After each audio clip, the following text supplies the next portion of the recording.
All right. Hey, Shalom, Shalom. Before we get started, we give all praise to our power. Yahweh, Ba'ashem, Yahushai, Ba'ashem, Kakwadash. That's the Most High in the name of the Son in the ancient Hebrew. That's whether you want to believe it or not. Those are the ancient names which the majority of the people on earth are calling God and Jesus Christ ignorantly. And double honors to our elders and apostles and the bishops up in CT that taught us the truth, paving the way, and continue teaching this truth. Double honors to you all. To the households of faith, the Akim, the Akwakim, the brothers and sisters and children in the background, the household of faith, Shalom. Let's go to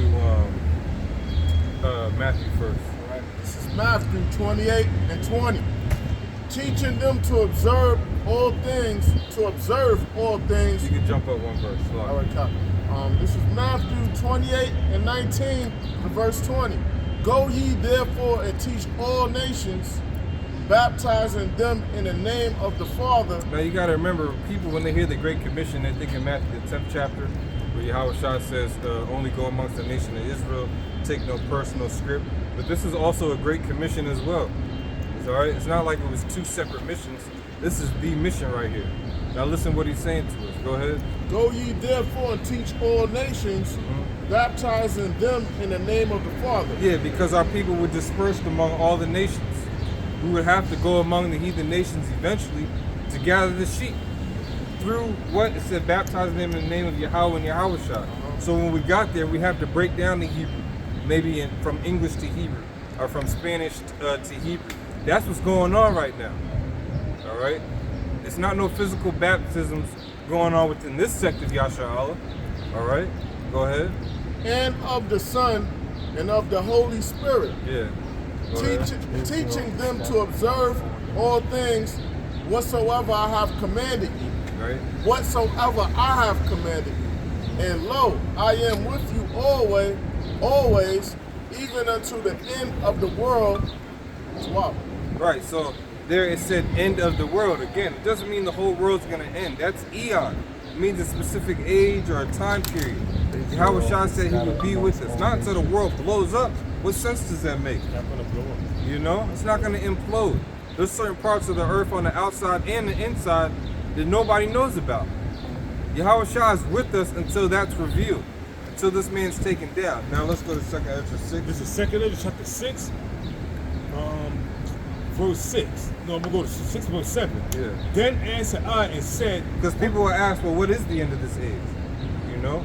How is it going to come to a close? Because it looks like things are ramping up and the superpowers are coming together. Because a lot of people who believe in theology and stuff, and believe in the Antichrist. Okay, but what superpower is supposed to rise up? And who's going to win? Because they think Christ's kingdom is somewhere in the heavens forever where you go forever. Sure. But then they're going to turn around and say the Lord's Prayer. Go ahead, Rob. It says, this is 2nd Ezra chapter 6 verse 7. Then answered I and said, what shall be the parting asunder of the times? Right, when the time frame is going to be cut off. Asunder means to cut something. When you go down to the etymology of that word, it means to sever. Go ahead. It says, or when shall be the end of the first and the beginning of it that follows? Keep going. It says, and he said, right, just like other kingdoms, the Babylonians, Persians, Medes, Greeks, Romans, you know, everybody had their time. Even Jake came into a power for a little bit that they called the Dark Ages. That had to end. And the beginning of another followed after that. So this is what Ezra's asking the angel. Go ahead. It says, and he said unto me, from Abraham unto Isaac, when Jacob and Esau were born of him. Right, so it goes back to a specific story in the scripture. All the other nations that were born, all the other lineages that were created, but the changing of the time all goes back to one specific lineage, one specific birth. Go ahead. Jacob and Esau. Jacob and Esau. So it says, and he said unto me, this is back to 2nd Ezra chapter 6 verse 8. And he said unto me, from Abraham unto Isaac, when Jacob and Esau was born of him, Jacob's hand held first the hand of Esau. Which symbolizes this man's power structure being brought down through the elect of Yahweh Ba'ashem Yahushua, because 2/3 ain't gonna do it. I don't know. You know, we doing it in the righteous sense. 2/3 is here just to wreak havoc, loot, be niggas, you know, which Esau created them. But hey, you created a monster that's gonna get out of control, man. Because you see how he rode on Levi. and they fought back. Was out there in Brooklyn. Imagine if he was to try to do that with Benjamin and Ephraim included. You got war on your hands. That's right. You know?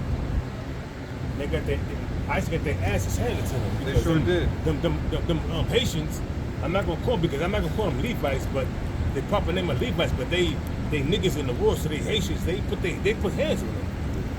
They whoop their ass, man. Yeah, they got that Tucson overture spirit. Yeah. That slave rebellion spirit. Yeah. So it says, for Esau is the end of the world, and Jacob is the beginning of that follower. Right, and that's why I got you holding Ezekiel, because Esau's gonna fight tooth and nail to make sure, number one, you don't know he's Esau, and number two, he's connected to the end of this empire, to this age. See, you got the woman's riding upon the beast. That's what makes her so powerful. But it's Edomite. You know what I'm saying? Esau's at the top of all these corporations and different entities that control the earth, and the banking families, the Vanderbilts, you know, and the Rockefellers, and the Rothschilds, and then those that own Walmart. They don't want you to know that they're connected to the end of America somehow. Right. So when you see something like depopulation on the Bilderberg agenda, Georgia Guidestones, they're always talking about it. Just because they allowed us to see depopulation this time during the secret meeting when the 12 World War showed up, that was going on, they always talk about it because they're trying to enforce his law. But it said Jacob's the beginning of it that falls. So at some point in time, Jacob's going to overcome you, and that's the prophecy in Genesis 49. Yeah, hop in there. You have at the end of this month, the second week of this month, the 14th to the 24th of July, in Sonoma County, the Bohemian Grove and the Commission of Care coming up. You know what I'm saying? So they go to discuss world affairs there. Passes going on in Ukraine and Russia. Passes going on with Russia. What's going on with Iran and Israel. Also, North Korea and China delivered, first and foremost, China, which is a powerful country, gave them brand new fighter jets. Sold them to them. And North Korea dropped off missiles and stockpiles, so did Russia. Yeah. So Iran is geared up for a hell of a fight, you know what I mean? Yeah. It was Israel that called for the ceasefire. They was getting pelted to oblivion. Yeah, they weren't going to be able to keep up with all the missiles coming in. And contrary to what everybody believed, it was Israel that was crying foul, crying, oh, Father, help us. I'm saying we need help. You know what I mean? Yeah, they need the United States back. They couldn't stop those hypersonics. They could. Right. Hypersonic missiles, they don't have a predetermined path. Like when we talk about intercontinental ballistic missiles, we normally shoot them like this. It's just like coming in crazy. But they have a predetermined path, right? And what they do is you intercept that missile, whether it be air to air, which is what the United States leads in, surface to air, which is what Russia leads in with the S-400, 500, and then you have land to air. Sea to air. That's how warfare, these missiles, they get intercepted. Now, the state of Israel, they have three surface to air missile defense systems. They have the Iron Dome, they have David's Sling, and they have the Arrow 1 and Arrow 2. Both of those things can handle hypersonic missiles, because when we say hypersonic, we're talking anything above Mach 5, right? What these things do is they leave the atmosphere and they come back in with no mechanical moving parts. And they reach speeds at above Mach 5. Now, instead of coming in a predetermined path, they'll do this. Yeah. So, modern day interception is shooting a missile with another missile. Mind you, these bullets are going faster than, these missiles go faster than bullets, so that's impressive in itself. But imagine trying to shoot a bullet that's curved. Yeah. You can't do it, right? This ain't warranted, right? Impossible. It's impossible. So once those hypersonics are shot, it's finito. And Iran, first of all, Iran is 72% larger in terms of size. No, sorry, 72 times larger than Iran, because that's 7,000%. Yes. Yeah. Iran is 7,000 times larger than the state of Israel. The state of Israel is a very small. It's like Jersey. Yeah, very small landmass. What Israel has to do, the only way Israel is able to do what it does in the Middle East is because it's aided by the United States. They do things like covert means of operation, right? Compromise U.S. senators and diplomats over here, You have your APAC, all right? Because if money ain't your thing, then we're just gonna honey trap you. We'll send some bitch there that's 17, tell you she's 21. Now we got you on film fucking her, and we'll leverage that over you. So they do different things to manipulate, all right, the largest military in the world, which is the United States. If they didn't have the United States backing, it's over. That's how come they want to shut down things like TikTok and X, because now these platforms have given alternative media a different perspective of what's going on over there in the land of in the Middle East. Right. This is not 2001 anymore, where whatever you read on the paper, that's what you believe. You got people saying, nah, free Palestine, and these sorts of things, and saying Israel and so-called Jews are a bunch of demons, man. Just mention about them defense systems, the iron domes and the missiles, things like that. Scriptures speak about they lift themselves up in their brigade. This is Joel 2:7. They shall run like mighty men.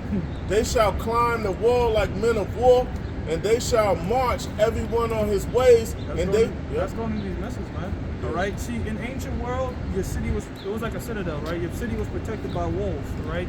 Men would try to leave them. You do a siege. Warfare has changed now. Okay, warfare is fought with drones, missiles. Look at where the money goes, all right? The money is not going into Lockheed Martin and Boeing and these sorts of old school military industrial complex. Look, you're not going to take Iran with boots on the ground like you did that with Iraq. That's just not going to happen, all right? Warfare now is AI intelligence, your volunteers, and AI data-driven defense systems. These is where it's going. So when you read these scriptures right here, it's not talking about ancient world warfare. The scripture says that this war, World War III, is not going to be like those ancient world wars. This is a more technologically sophisticated kind of thing going on here, man. Really, we're in the midst of World War III. It's just not like World War II, okay? I was going to say something. And they shall not break their ranks. They shall not break their ranks. Meaning, they're not going to, it's a dud or fall apart or miss. Every missile that's been created has a predetermined purpose since the world began to hit its target. You know, we always talk about in cartoons when they're running for the missile and shit and it's following them. Yeah. Literally, that's the kind of, well, not literally, but that's how it's gonna be. There's missiles that's created for this set purpose. There's a missile right now sitting in the silo specifically to hit this landmass right here. Where I'm standing right now, there's a missile there waiting to do its thing. Like a soldier, like whenever you're ready, Lord. Turn them keys, going to his destination. It's not gonna miss, man. That's why they put all those satellites up there to control these missiles. It helps it hit its target even more effectively. They're talking about them hypersonic. But they don't realize that the Most High can put his spirit on them missile to hit their targets, regardless if they want to shoot them off or not. And you got to understand, sir. Once Yahweh crack them skies, Esau's gonna be scared like a motherfucker, but he's gonna put the spirit to fight him.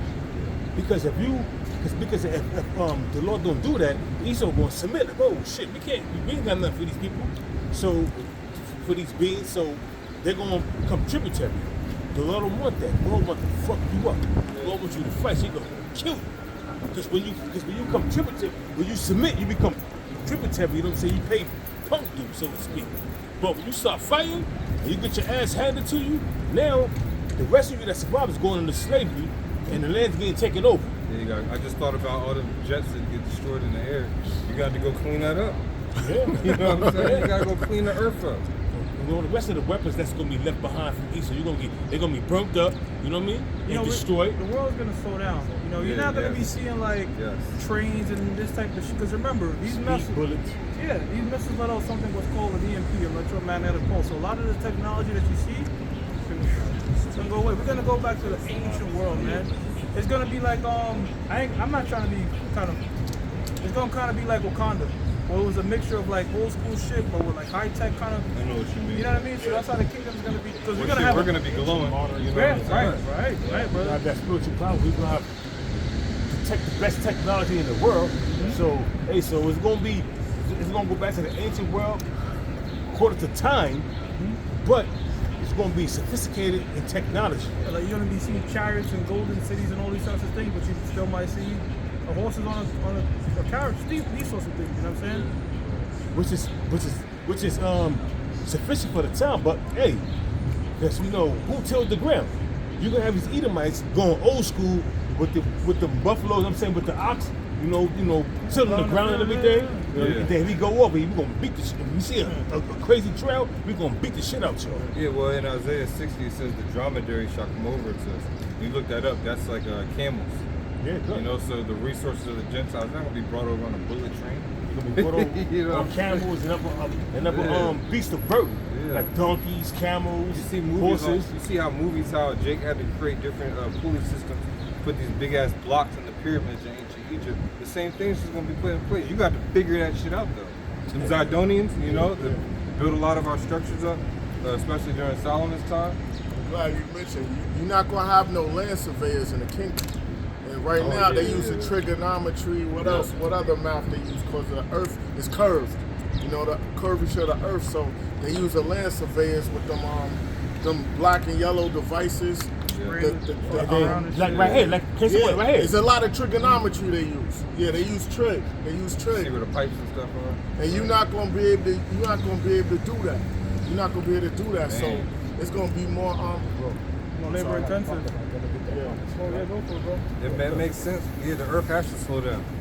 That's right, bro. They said in the upcoming weeks it's going to be the slowest day in a long time. You said what? Coming up in the next couple weeks. I actually just read on the train. Yeah, that's the slowest day ever is coming up. Yeah. Yeah, the next couple weeks or something like that. It's not for the Lord to manipulate time. It's that plays into the balance of the Lord, because He said He would make these days few for us. And pray for a few days, because we got all eternity to enjoy the kingdom. Earth's gonna get bigger again. Yep, gonna get bigger. He said He would establish our foundations better than it was at the first. We're not talking about when Joshua. We're talking about the garden. Yeah. When the sons of the power had everything. We were like giants. Yeah, we're gonna be established back in our nature. You know what I'm saying? Mm-hmm. When we're surveying the land, some of us might be big as mountains, man. Heavy, bro. So we're gonna go back to that. Go Right. ahead, dog. This is the book of Ezekiel chapter 7 verse 3. Now is the end come upon thee. Right, so we understand that end. It's Esau's end. It's not the end of the whole world. Right. Real quick, the Ecclesiastes Gotcha. scripture. Hell yeah. Yep. So Look at there. that. This is what I'm talking I'll read it again. Yeah. Ezekiel 7 and 3.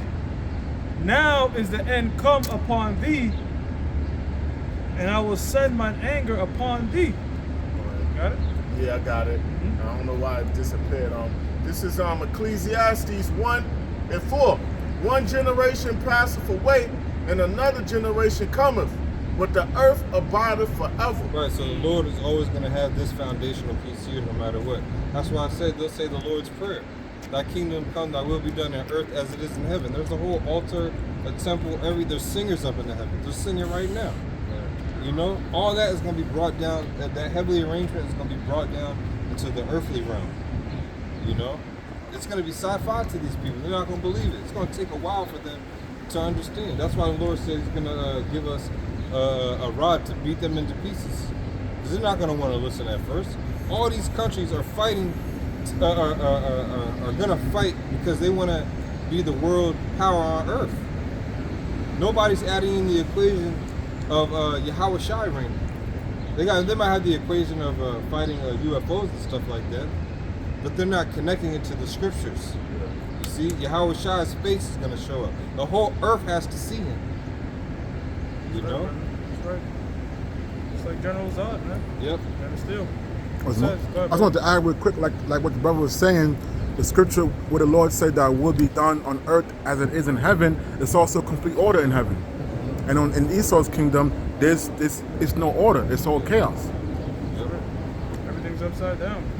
It says, and will judge thee according to thy ways, and will recompense upon thee all thine abominations. Right, so that's what's about to happen for our people, man. Because Esau's fighting tooth and nail to hide who he is, and our people fighting tooth and nail to be wicked. They want to stay here to be wicked still.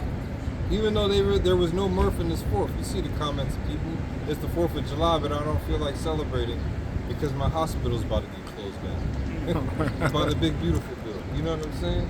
The mirth is being stripped from this place. See, Yahweh Shai said that we would rejoice and these people would be sorrowful. We're starting to get just a little bit of that rejoicing now. So we're getting a little taste of it. and it's great. And we know there's certain. That's why I love watching YouTube videos about the Amazon and drones flying over certain places, because there's certain places just we uninhabitable. Shit looks surreal, bro. Yeah, who knows what type of herbs and fruits are there? You know how the ground feels on your feet. You know how good the water probably is for you. You have no idea. You get a relief when you walking on natural earth. Yes. Like that human soil or whatever. Yeah. Your whole shots, everything's different. You know, like. I couldn't do it like I'm in the 5 rows. Like let's say for instance I want that kind of, if my feet hurting and I'm in like Queens, I go to the beach, take off my shoes and walk in the sand. That give me a little relief.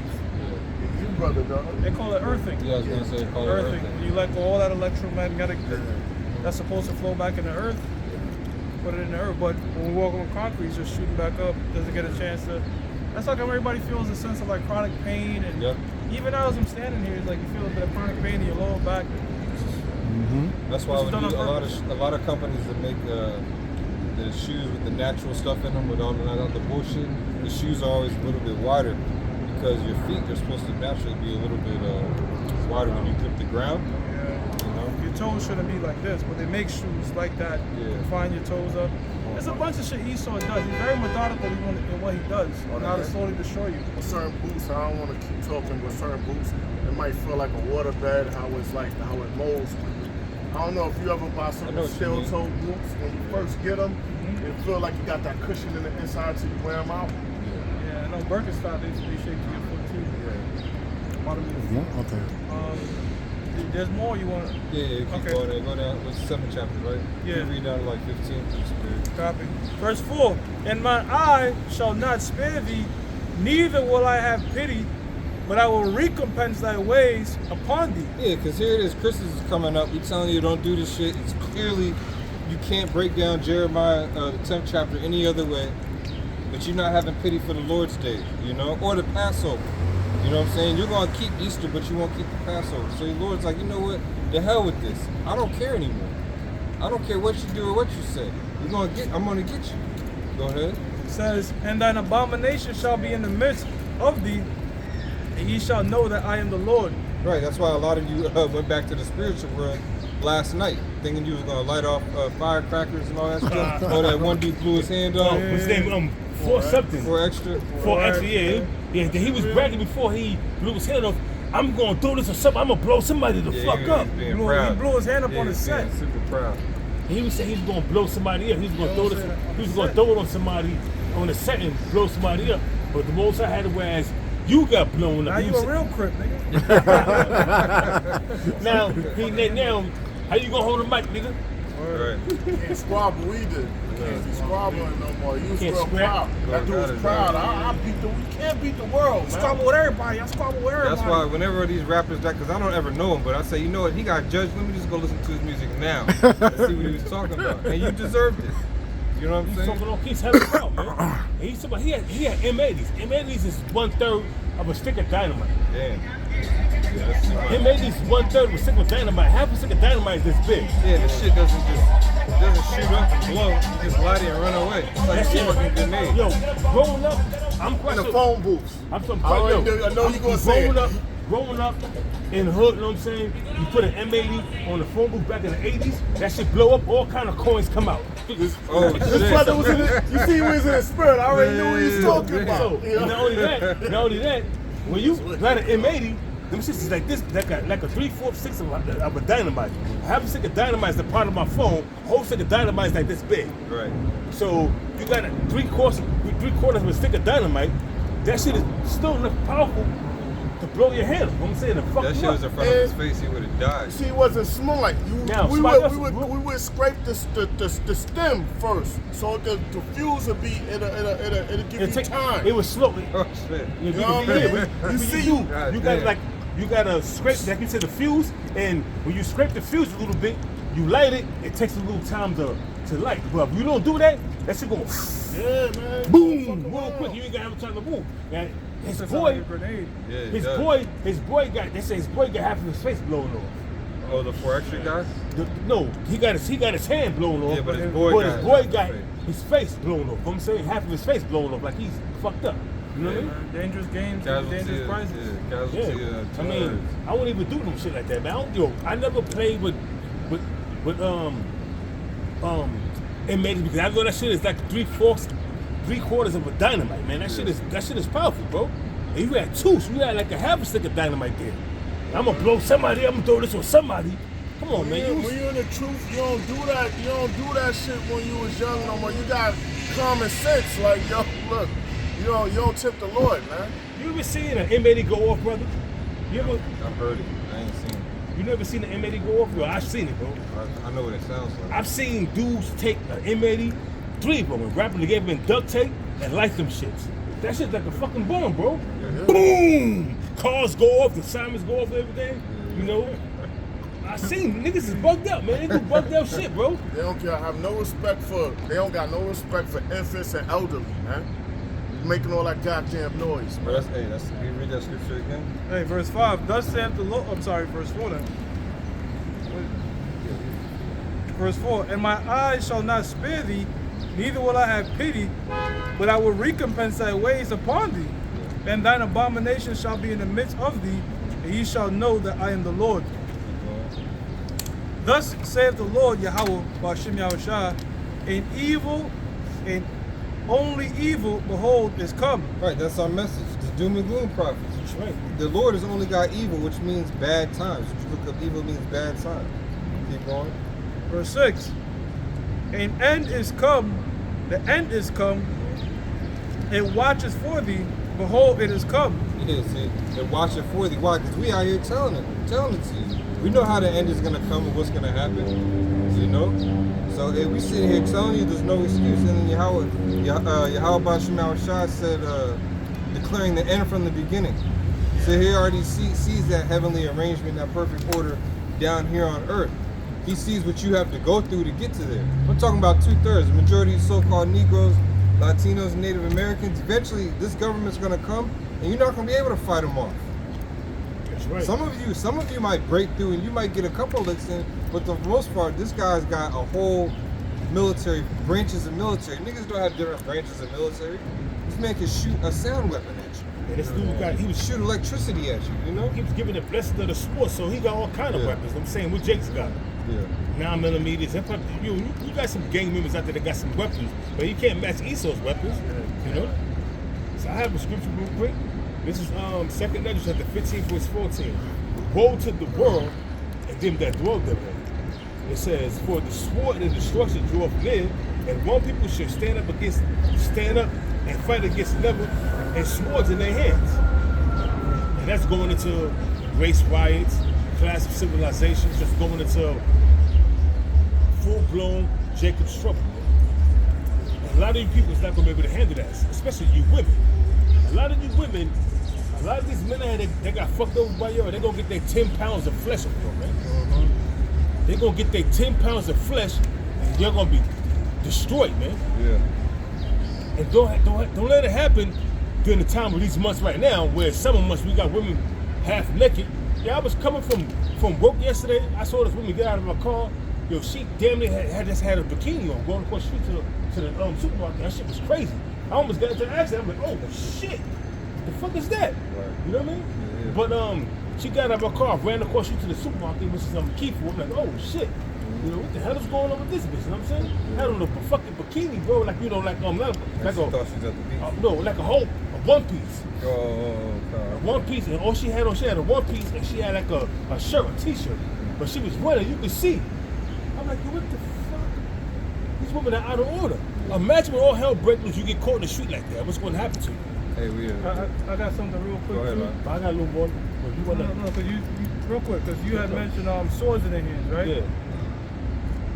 It says, this is a little excerpt real quick. It says, according to the Small Arms Survey in 2017, the U.S. had an estimated 393.3 million civilian-owned firearms, representing about 46% of the global total of 857 million civilian-held firearms. That's a militia. Man. This means U.S. civilians own a significant portion of the world's civilian firearms. That's a Eventually, militia. the government's going to want to come and take those. Because ancient Rome did that.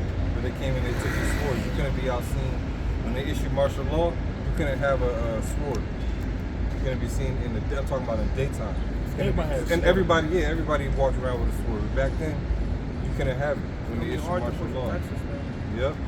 Because this is gonna be real heavy. You know what I'm saying? So that's gonna really piss people off because that's coming in Trump's term, and the Republicans, they were mad because the whole Obama ban and Harris is trying to ban them. The left, anyways, is trying to ban the guns. But Trump's all about it. You know, whatever they world elites want. What's the rebellious states? Texas and Maryland. Yeah, Bible Texas, Belt. Maryland, The Midwest. and who else? The They whole call it the Bible And Belt. Missouri and all Yeah, that. Alabama, Midwest. Kentucky. the whole Midwest. Yeah, but yeah. what Bill Clinton did, what George Bush did with the Patriot Act, and then what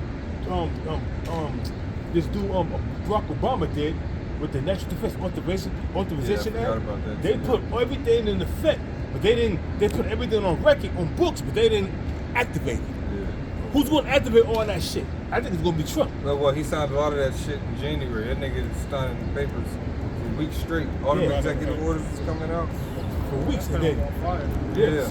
So these presidents, they put shit on paper, but don't activate them because it's for a future time. And You can sign an executive order. Doesn't mean it's going to get passed in the law. It still has to go to the Senate. There's a lot of it's a judicial process that takes time. now, what this big beautiful law did, with Trump, when everybody was eating burgers and French fries and hot dogs, Donald Trump was signing executive orders called Big Beautiful Law.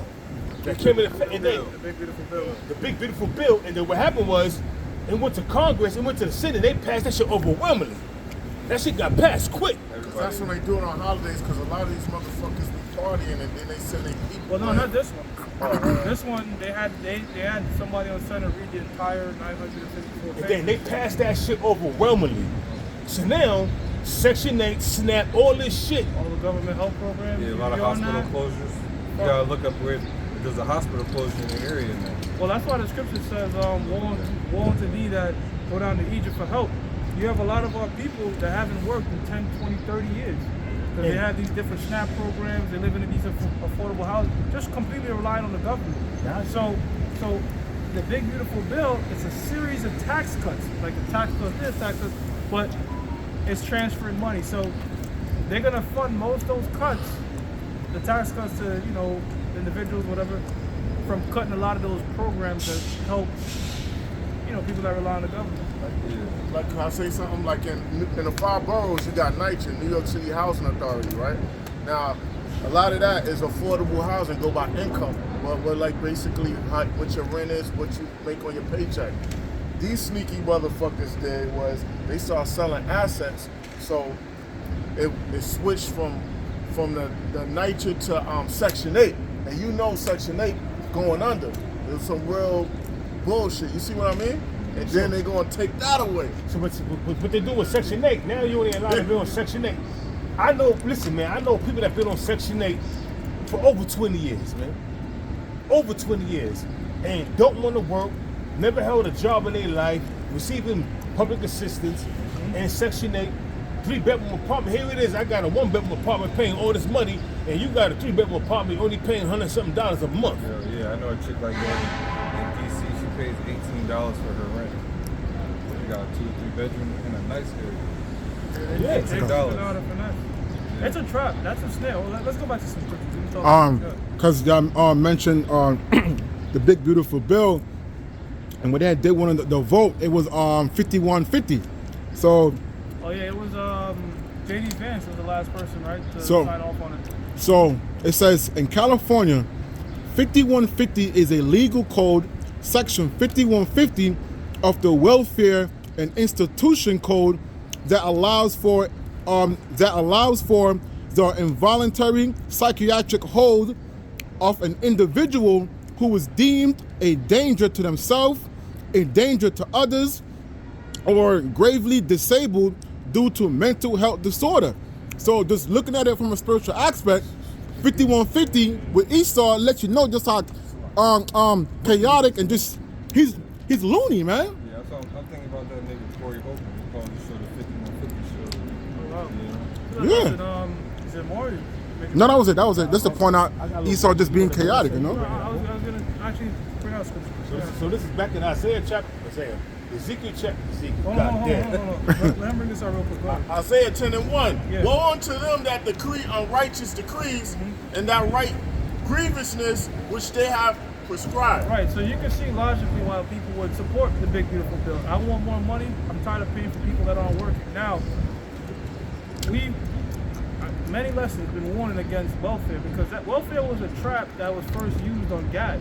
What it does is it incentivizes the breaking up of homes, right? Because it said, okay, look, we'll take care of you, all right, but if you're living together as a mother and a father together, You can't have that. you can't have it. So it was incentivizing people to say, you know what, I'm not going to rely on the father figure. The woman and the child will then be supported by the government, but a father provides more than just financial security. You know what I'm saying? This is how come you have what you have today. So if you think about it, welfare and a trust fund, baby, two sides of the same coin, all right? This is how come you don't want to give somebody too much money to where they don't do anything. So, You know what I'm saying? there's a movie back in the 70s brother. called this. One second, brother. What this society is doing is pretty much incentivizing people to be bigger failures. You know, like if you fail in school education, guess what? You get this program. If you fail this, you fail that. We get this program, that program, and all that does is create more and more support. But that is all done by design. This is not by coincidence. Sirach chapter 30 verse 3 says, "He that teacheth his son grieveth the enemy." Yeah. And the scriptures also, in terms of this topic, the scripture says what? The borrower is servant to the lender. When the government, that's how come this is what they want to do. They want to socialize everything, right? Meaning have the government subsidize everything. You have this guy, what's the guy that just won the Democratic mayor candidate? The Muslim guy. The Muslim, yeah, I know. I forgot his name. But his doing name- some shit. But doing some shit. You can look it up. Monbeer, Madambi, some shit. You know what I'm saying? Zoran. Madambi, some shit. Basically, he's a socialist, and his whole thing is this: to have the government subsidize everything. You know what I'm saying? Now, you have it? You gonna fuck New York City up. Zoran Mandani. Yeah, and You gonna fuck New York City up. bro, this guy wants government fucking stores, government this, government that, and all. The way they want to fund that is by putting more taxes on the rich. Now, the rich pay the most taxes in the United States. Most of the taxes that's paid in the United States is paid by the rich. I'm saying 1%. They pay most of the taxes. You know how much taxes? Like 8 point something. You pay like 8 point something billion over a year. They pay the most. So they want to tax them more. And what you want to, the purpose of that is this. You want to create a bigger and bigger gap between rich and poor. And the way you attack the rich is by taxing the shit out of them. All right? A lot of people are going to flee New York, but that's what they're trying to do. Create a bigger and bigger gap between the 1% and the 99%. And that's how they don't want to do it, because they want these 50-minute cities that they can set up in it's gonna be all in poor neighborhoods, man. You can have no 50-minute cities in no rich neighborhood, man. And that all that's gonna do, if you look at socialism on paper, Friction. well, like think about it, right? Why would I want to work 10 hours overtime if you're gonna work regular 8 hours and we both get the same shit? There's no incentive. There's no incentive to do more, be more, whatever. You know what I'm saying? So that's the sort of their whole agenda is they want to create something called UBI, Universal Basic Income, where machines are doing everything and your ass is just being supported by the government. And More control. you sit home and they give you $2,000 a month or $3,000 a month, whatever they say. They just send it to your chip. Yeah, but They yeah, give you they credit to your chip. You look at the chip. Oh, I got this much. Okay, and you can't save no money because it came out that you can't save once you get that money's on your chip. You can't save no money because once that you got a month to spend that shit, and once that month is up and you ain't spend that shit within a month, they're gonna delete that shit. You know what I'm saying? And that's real talk, man. That's what it came out, man. They're tokenizing everything. That's how come you have stable coins. You know, stable coins is gonna. It's all gradualism. Stable coins is gonna eventually lead to this complete control currency. You were reading that? I got it. Back in Yeah. Ezekiel, whatever. Finish up. So it's back in 2nd Ezra chapter 15 verse it says back in 16 it says, for there shall be sedition among men and invading one another, and they shall not regard their kings or princes, and the course of their actions shall be in they should stand in their power. That's why you see the government buildings in D.C. they boarded up, put barricades around the White House and the U.S. Treasury building because they're expecting. I think it's either yesterday or today they had the No King 2.0 protest. Yeah. And they were expecting another a big legal legislation reveal that a lot of people are going to be upset about. I don't know if that was the big beautiful bill or if it's another one, but they're leaving them gates up indefinitely. You know. And you know, you made a big valid point. They always do shit on the holiday where everybody distracted. Why you was eating burgers and flipping burgers and eating goddamn fucking corn on the cob on the grill and eating hot dogs. The big beautiful bill was being passed and they overwhelmingly passed that shit quick. They went to the Senate and they passed that shit quick. You know what's funny too? I was just thinking back to the Trayvon Martin thing. Yeah. Remember they revealed that the dude was not guilty. It was like 9 p.m. on Saturday night. When nobody's paying attention. Verdict. A lot of shit happens on Saturday. Both assassination attempts Saturday, the bombing at the Iran strike Saturday. Yeah. It was, The collapse of the economy, or when they when the economy crumbles was the stock market. Always happened on the weekend. It happened on a Friday night. 47 and 12. Isaiah 47. It happens on a Friday night. Right or wrong, it happens on anytime a big event happens, it happens on the beginning of the weekend. So people not paying attention. You get the news Monday. Yeah. You're like, oh shit, it's happened here. It happened over the weekend. If you wasn't paying attention, you was too busy in the world. You a person in the world. Saturday is a day of the world. Yeah. Sunday is a day of so-called rest. When nobody's paying attention to nothing, they're just resting, relaxing.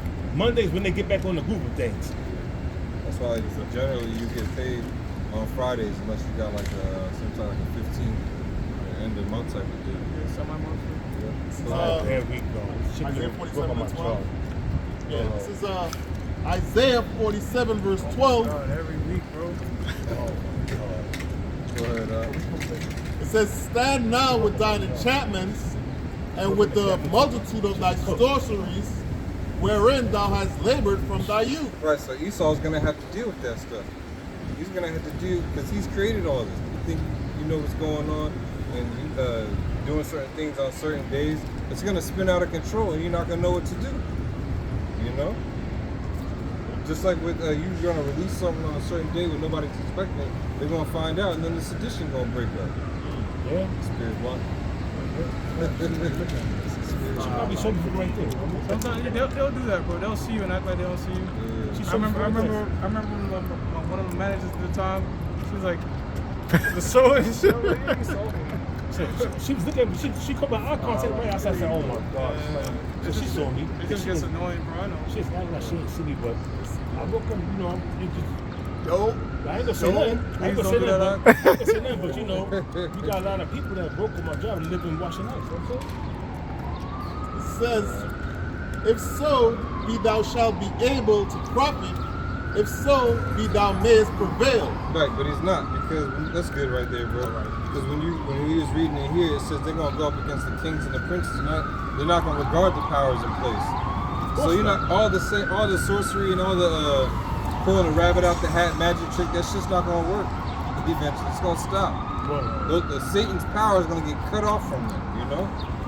The Most High is gonna be like, okay, because the Lord is allowing Satan on the left hand side to bless you with all kind of riches and all kind of wealth, and like I said, in Sonoma County, in 2 weeks from now, the 14th to the 21st of July, they're gonna hold a Bohemian Grove, and they're gonna have the cremation of kid where they're gonna sacrifice some little kid, man. And that goes on every year. There's a brother in our camp. It was the last week, the week before. His brother Yaga, he said that in D.C. in 1 week, 43 kids went missing. Damn. Yeah. Just in D.C. You know. And then you had this dude in Queens on the subway. It was all over TikTok. This Try to dude kidnap some chick, tried right? to snatch some chick up. She was screaming. In broad "Help daylight." me, help me. No, I don't think it was a pimp because because he was it could have been, but he from the Latin tribe and she was a Jake woman, you know what I mean? Mm-hmm. So he was trying to snatch her up, you know what I mean? Trying to sex traffic. I don't know what they were trying to do, but it was 3 dudes trying to snatch her up. She was fighting tooth and nail. And the reason why she didn't get snatched up, the old men on the train was like, let her go. Everybody was like, let her go. People started taking their phones out, so they kind of ran. They skedaddled off the train. It happened in Queens the other day, man. On the train. Broad daylight. They getting brazen with their shit, you know what I'm saying?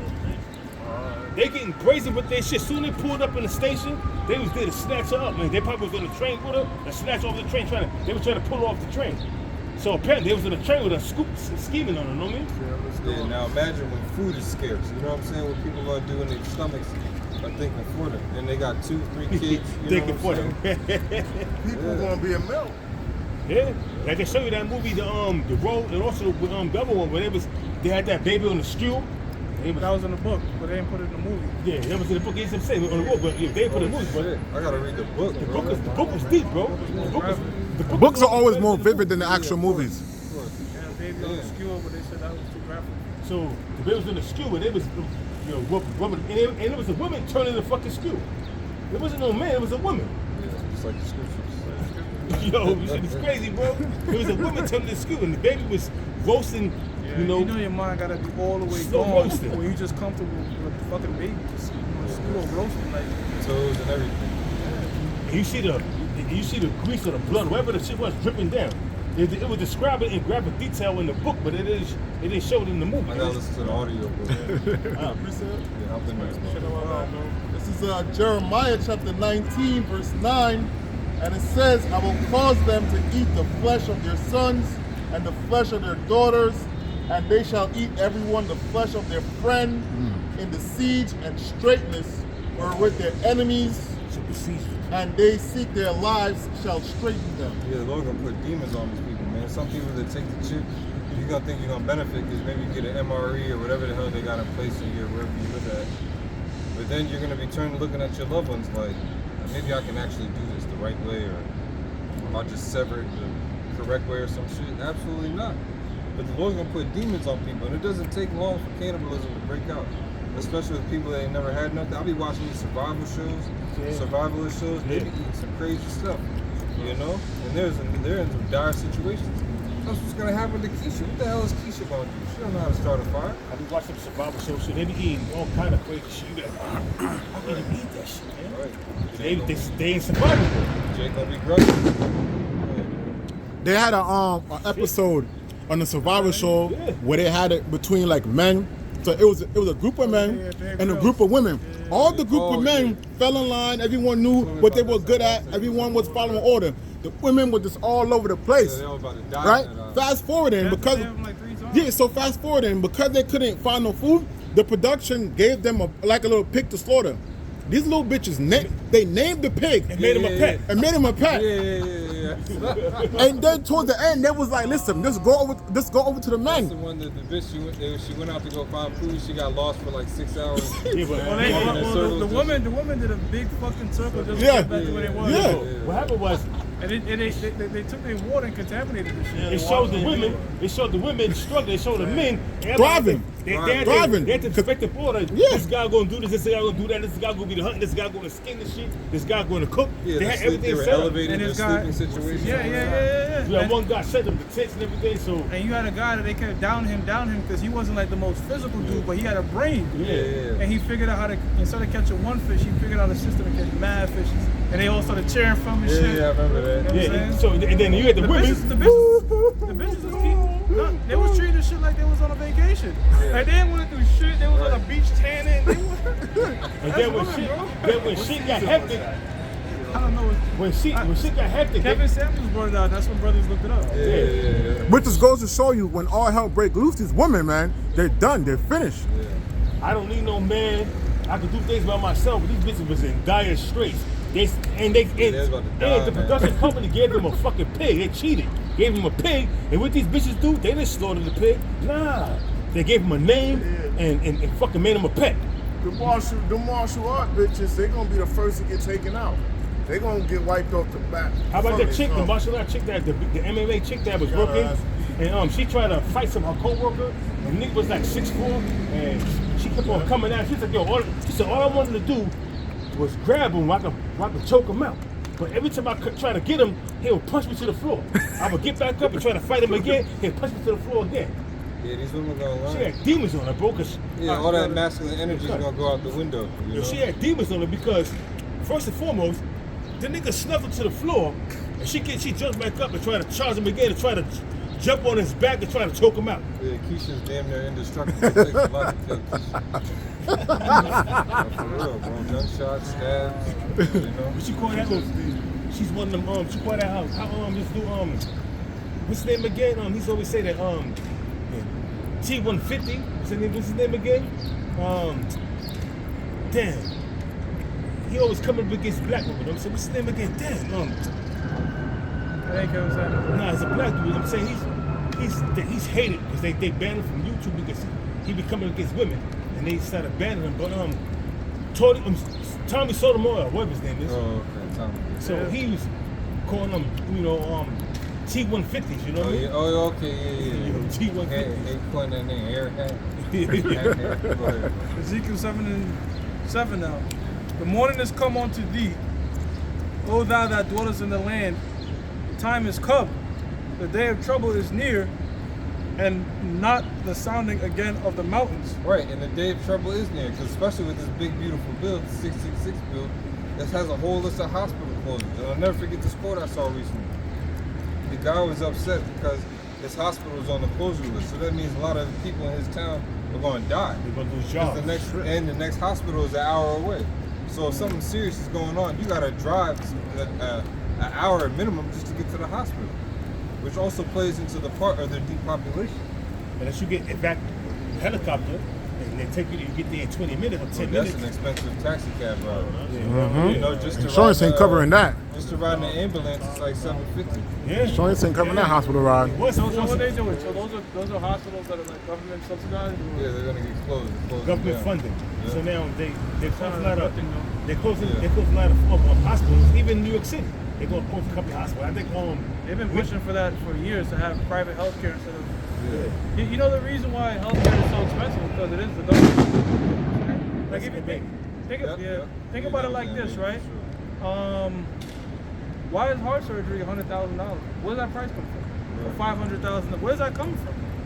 What?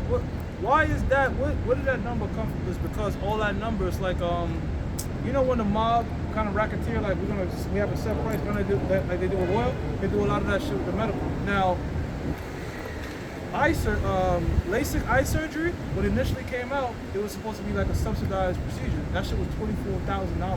God damn. Now you can get that shit for like $2K. Yeah. Because they made it private, meaning people could compete. If hospitals was just completely competitive, a lot of shit would be a lot cheaper, bro. But then what they're doing now is just like how like Montefiore started buying out like a lot of different hospitals. On Northwell Health, they're primarily based out in Long Island. They been working their way up. Oh, they're coming over here now? They bought out the hospital that I just got hired at. They bought them motherfuckers out. Shit. So they starting to really buy out every hospitals to where it may reach a point where it's probably going to be like between 2 to 4 main hospital brands, and it's like now it's kind of going to like maybe similar to like Monopoly. They're going to make their own prices. They're already doing that now, but I guess it's going to even be more consolidated. Yeah. And shit is crazy because they're gonna stop taking private. They're gonna stop taking Medicare because that's what government we're doing right now. Because, that's split because government issue. Bring it up because it's government issue. So they're gonna cut that. They're gonna cut that shit out.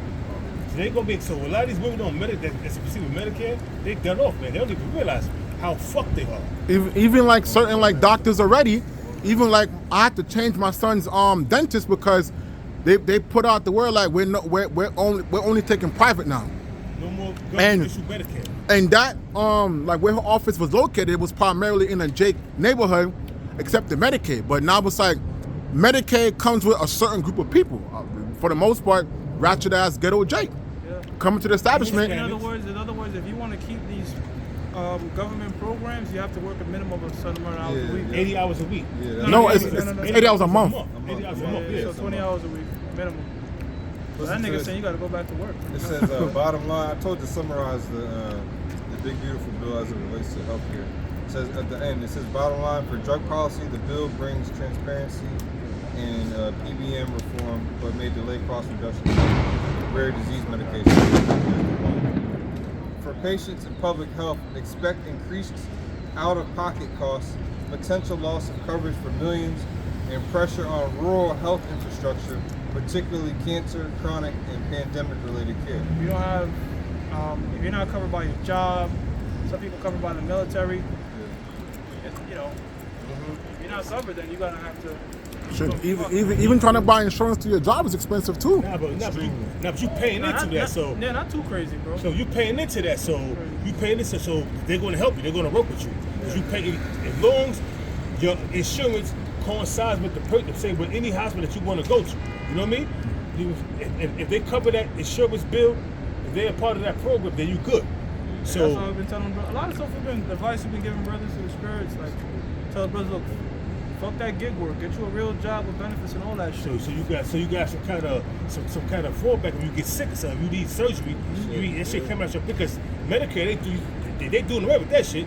Medicare, SNAP is only gonna be for the people that's old, and you only gonna have 2 years optional on that shit right there, man. But after that, now this bill right here, it's designated to last up until 2028, but it can be continued. You know, if they, I don't see the Democrats coming back, bro. I don't. They want too far less. So I think, you know, if this shit goes, it's gonna stay red. Yeah, I was reading a lot of stuff takes effect in the fall of 2026. Some of it takes effect this fall. October 1st, 2025 is when this shit's gonna really take effect of these government programs. You know, like, you know, and they give them in the bill. There's also more funding to ICE. So ICE is now funded about like $5 billion. I think they said they escalate that to like 45 now. So they're gonna be going heavy on deporting a lot of jakes. Yeah. Well, they ain't fucking around. Well, here it is. You got this couple. They went to Barbados. You know, it was on TikTok. They went to Barbados. They tried to come back, and they was like, they were stuck out there. They couldn't come back because Donald Trump banned them from coming back. Wow. And it was U.S. citizens, Jay. U.S. citizens. Even people that are visiting here on vacation, they getting hauled off, and they got proof that they're just here on vacation. But they can't come back to their country because Trump is banning travel from domestic travel and international travel from here in New York City, not New York City, but from America, other countries. A lot of people from my job got shipped out. When I was on my way to the gym, I saw a bunch of ICE agents in front of the gym. Damn. Yeah, really? Bro. Yeah, I saw a bunch of ICE agents early in the morning. They was there. Because you know how they dress with, you know how they look. They look like regular dudes with the vest and shit, ICE. They were At the gym over there by... Not by me, but the other one... By B, yep. Oh, shit. Yep. The one that we go to all the time. Yeah, yep. That's Yeah, crazy. they be there early in the morning too. 3 hours in the morning. Or Yo. And they went to my job and they was there 3 hours and I was like, oh shit, this motherfucker was there. And a lot of people that I know, you know, I ain't gonna mention their names, man, but they got caught up, man. Here it is, you've been in this country for 20 years, you overstayed your visa, but you got so lax and everything. Fuck Trump. You know, he wanted Joe Biden to remain president because he was laxing the laws. He's with immigration coming in. Open the borders up crazy. So when Trump got in, you didn't still take key. You still had ample time to take care of your shit, but you didn't, and now you got deported. And you got a family over that you left. You know what I mean? And it sucks because they taking away a lot of the good. Like you had some, when Biden opened the borders, you had a lot of criminals come through. Rightfully so, they got to get the fuck out of here. But you have a lot of hard-working immigrants, so-called. Here, abiding by the law. You know what I mean? Abiding by the law, doing everything, and now they getting lumped up all at once. So you have some people that came here to just work hard and that's going. But Precept. This is Ezekiel 36 and verse 19. It says, "And I scattered them among the heathen, and they were dispersed through the countries, according to their way and according to their doing. I judged them."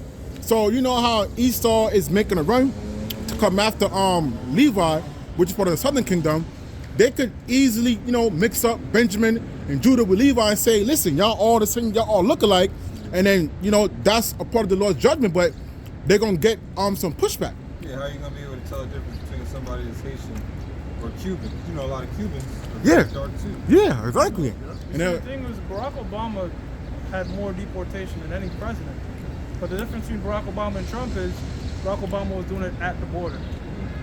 Trump, the big news on Trump is he's getting people that's already settled in here. Why? Because those past 4 years on the Biden, man, that shit went like just an insane amount of just any bringing nation school of buses. yeah, bro, school buses, sanctuary cities.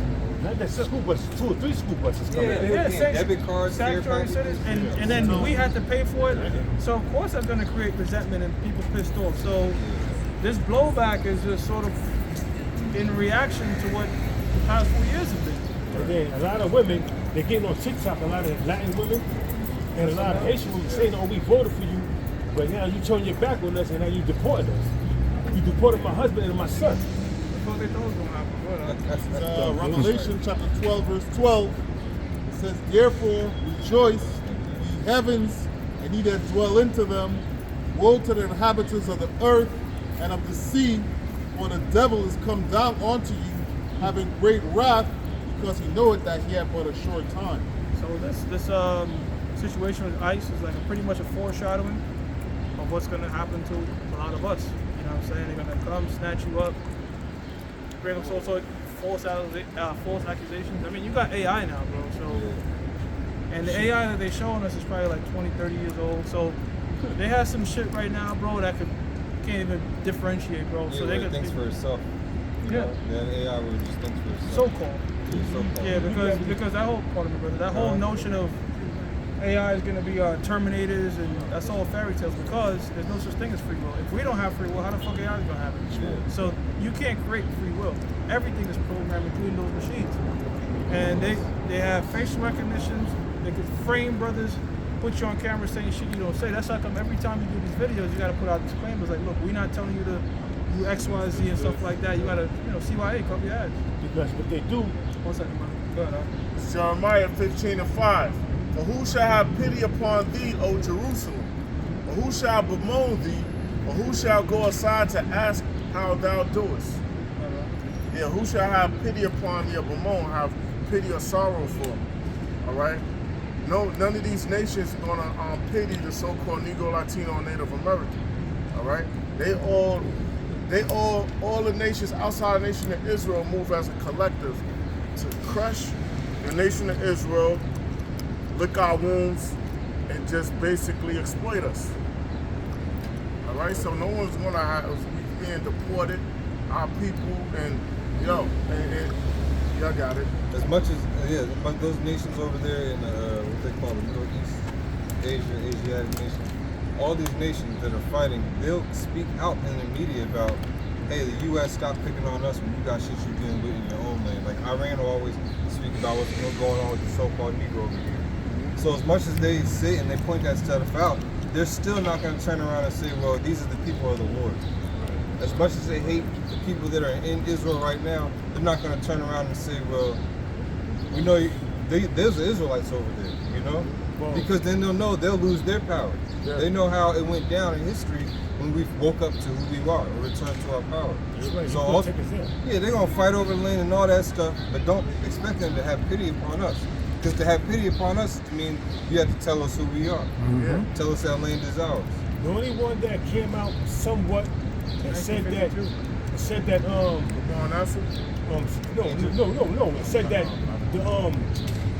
was Gaddafi, right? Going into how him too, but also recently going into how the biblical prophets was black and everything, opened the vote was bottom of the poop. Oh, yeah. He did that to get back at the Democrats. I remember that. He opened that shit up last year and showed the vote of how he said you all been worshiping a deity that does not exist, and the true deity, you'd be surprised, open the vote. He showed a so-called black Messiah, and all the biblical prophets, Isaiah, everybody he showed, they was all had skin, has men of color, and he was like, now you're gonna look at everything in a different perspective. And he was speaking in his language, so they was translating. So who knows? He was saying that, but they was translating. I'm saying, who knows if he was saying that? So. And Jeremiah says they shall bring forth the bones, spread them out before the sun. In the earth, he said the earth shall help the woman. With the artifacts and all the things. But I got a precept because the America's using this. The Lord is using this bitch to bring forth his agenda. And this is Jeremiah 51 verse 7. It says, Babylon has been a golden cup in the Lord's hand. that made all the earth drunken. The nations have drunken of her wine. Therefore, the nations are mad. Now, wine is a philosophy, man, that they have drunken. Because since the time of the Renaissance, when they came back into power up until now, all they've been doing is pushing lies and deceit, you know, with their philosophies, you know, and pushing plantation Christianity, you know, upon the people. If you didn't take Christianity, you got put to death. So, hey man, the Lord used this nation, man. Yeah, that's what the Spanish Inquisition was all about. It was either you worship paganism and leave your customs, or meet the sword. We kill you. Yeah, that's, you know, they call them Jacobites or the Covenanters. The same thing with Islam. A lot of in Africa are into Islam and Muslim because the sword came to them. They had no choice, you know. And a lot of that shit happened because of the Turks. Because the Edomite Turks, like Turkey right now, modern day Turkey right now, the reason why they're part of NATO is they know, these Edomites know, they have the records that those are Ottoman Turks. And it was Edomites that converted to Islam. So they know. The leader of Turkey, Erdogan, whatever his name is, he's a goddamn Edomite, a cryptic Jew. Yeah, that's why they said. That's why the second season of The Wire, when the dude that got was responsible for them girls dying in the container, The Wire, the series, he was like, "Yo, you're Ottoman Turk, but you got a hooked nose." You know what I mean? The so-called Greeks, they wasn't Greeks. They was like, "Yo, yeah, this is not the old world. Don't worry about it." And he killed him. He said, "Look, he bleeds like a lamb," but showing that they were Khazars. That fat dude was a Khazar. So that's why they allowed Turkey into NATO, because NATO was consist of, you can have no Muslim country. How you got one Muslim country that's a part of NATO? It's strategic. It's in a place where it can help them. It's in Asia, and not only that, they Ottoman Turks, man. They the fucking crypto Jews that during the time of the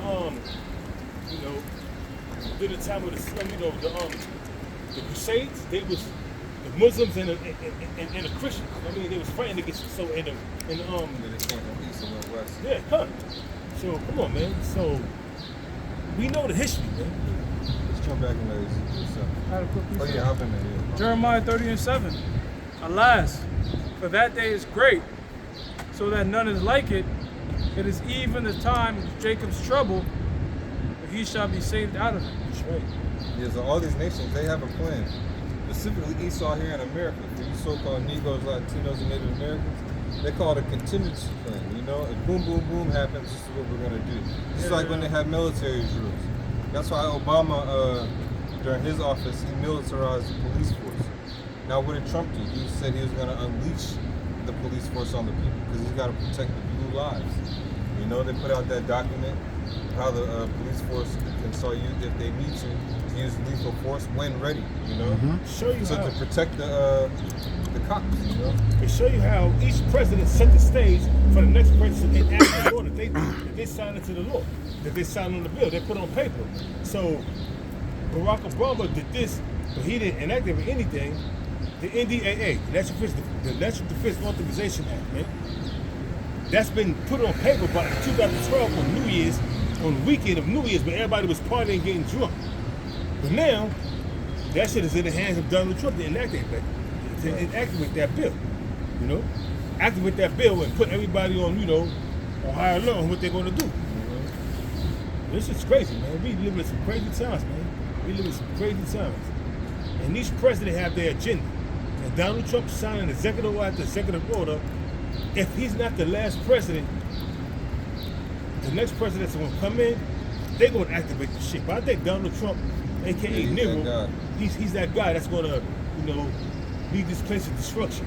Yeah, the way he's talking, especially saying basically he wants to make the migrants slaves. He's like, he's gonna fly off the handle a little too far, and the people are gonna try and rise up, and then it might enact something, or a natural disaster. One way something's gonna happen. It could be a false flag. We're still waiting on that too. Yeah, a whole lot of shit can happen. Man, a lot has happened since this guy's only been in office. It's not even 7 months. Yeah, but it feel like 7 years. Ezekiel 7 and 8. Now will I shortly pour out my fury upon thee, and accomplish mine anger upon thee. And I will judge thee according to thy ways, and will recompense thee for all thine abomination. Verse 9. It's locked in. And mine eyes shall not spare, neither will I have pity.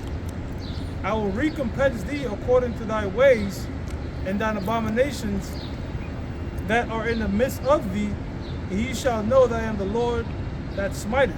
Keep going.